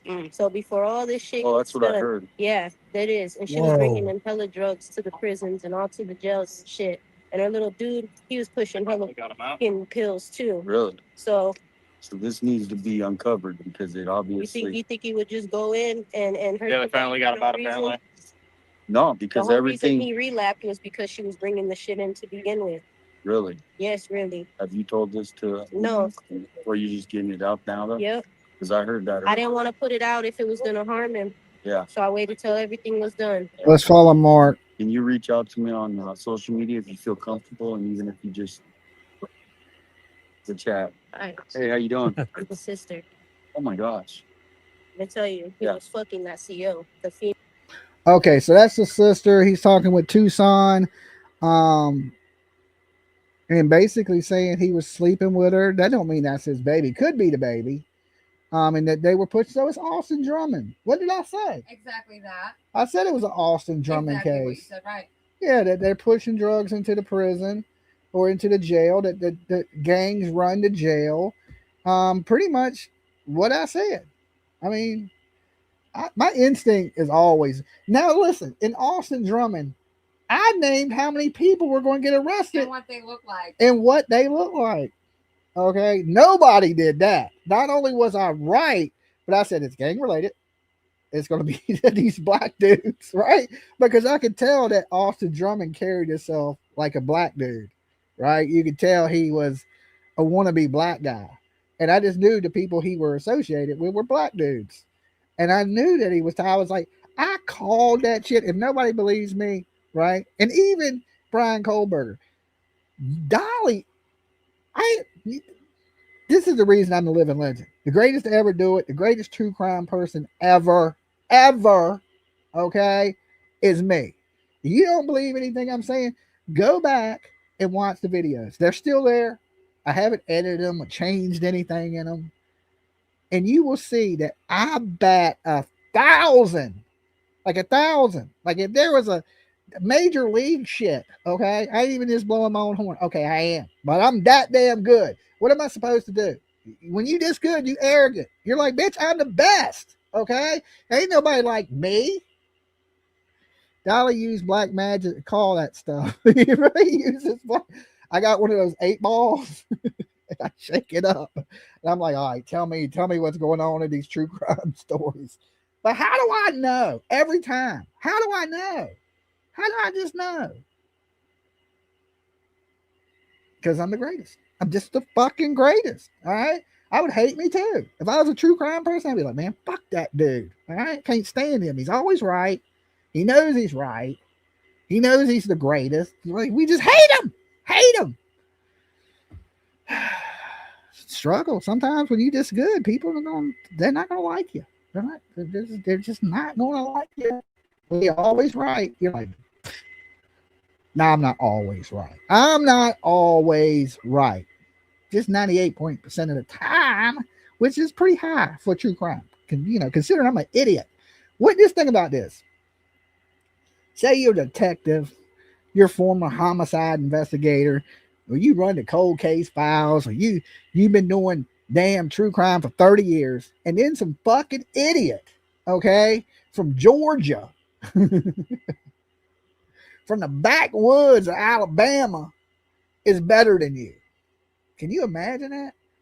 That's why they won't let me on CrimeCon, because I'm the greatest. They don't want to be embarrassed that an idiot is smarter than everybody, okay? I always tell people I'm borderline genius, but that's neither here nor there. You know, a little crazy, little genius. But every genius was always a little crazy. Look at Albert Einstein, all right? Always crazy hair and crazy. Is what it is. People will be searching Dolly Parton today and find this channel. Well, they should. They will be searching Dolly, and Dolly Vision will pop up. They should get it, right? There's always been two Dollys. There's Dolly Parton, the great, and there's Dolly that ain't. All right, I'm the Dolly that ain't. But there's only been two, me and her. And sadly, she's gone, but will always be remembered. All right, and this channel, of course, is named after Miss Dolly Parton, purposely. Okay, and I did that for my mother. One of my mother's favorite singers. For everybody that wants to know, again, because so many people ask where did I get the name Dolly. That's where it is. It never originally was supposed to be me being called Dolly. It never was. But over the years, people have just, you know, seen the channel and like, hey Dolly, hey Dolly, hey Dolly. And now everybody just calls me Dolly. And I at first I couldn't stand it. I was like, man, I'm a fucking dude. Why y'all calling me Dolly? Then, you know, I embraced it, and now I use it, and everybody calls me. It feels a little weird when y'all call me Jimmy now. It just don't have the same effect. Jimmy's the dude that got to wash the laundry. Dolly's the dude that comes up here and solves the mysteries. Okay, like the Scooby-Doo gang. I'm that dude. But just remember, when y'all want what's going on, what the facts are, my gut instinct is the best in true crime. There's nobody that I've seen. I'm better than the fucking YouTube psychics. Okay, a YouTube psychic would be like, that dude's psychic. Okay, he got some special abilities. I'm not a real great book smart person, but I have great common sense. And I have good street smarts. Okay, I grew up in the hood. I got good street smarts and I have common sense. And I think with those two things make me better than people that been doing this for twice as long, because they don't have the life experiences that I have living in the hood. They don't just have common sense. They overthink things. They just overthink it. And I don't. I'm straight Occam's razor. The most logical thing is what happened. It don't have to be a Steven Spielberg movie. It don't have to be this big Hollywood production. It could be the simplest things. People die over $5 in this world. It ain't got to be complicated. People will kill you because they don't like the fucking way you look at them. You got to keep that in. Do you like us, Dolly? Black Larry? Do I like you, Black Larry? I love y'all guys. Like is like, I like cheeseburgers. Okay. I don't love cheeseburgers. I like them. They're good. I enjoy them. Love is I love you people because you're my fellow human beings on this planet. I believe we're all brothers and sisters. Now, some of y'all don't fuck with, okay, but I do believe we're all tied together in this crazy world we call reality. So I love you guys. I wouldn't want nothing bad to ever happen to any of you. I don't hate anybody. Do I dislike people's behaviors?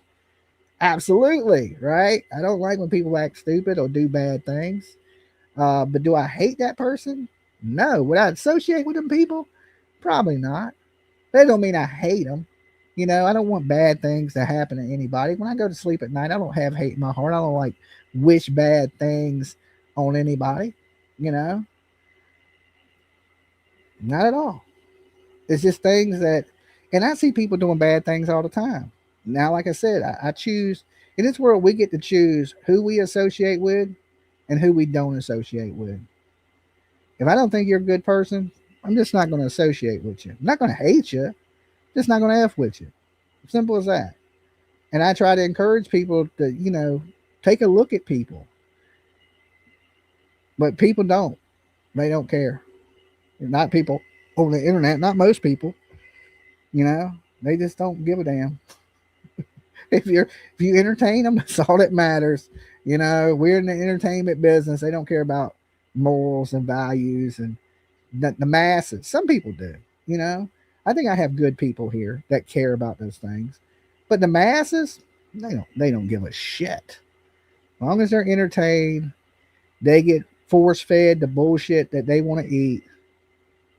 They're happy, and that's easy work. To be a shitbag is easy. To be a good person, it takes patience. It's a lot of hard work, and I've been working hard on that. And like I said, anybody can turn on the internet and just be a dirtbag. It just, don't give a shit. Everything is just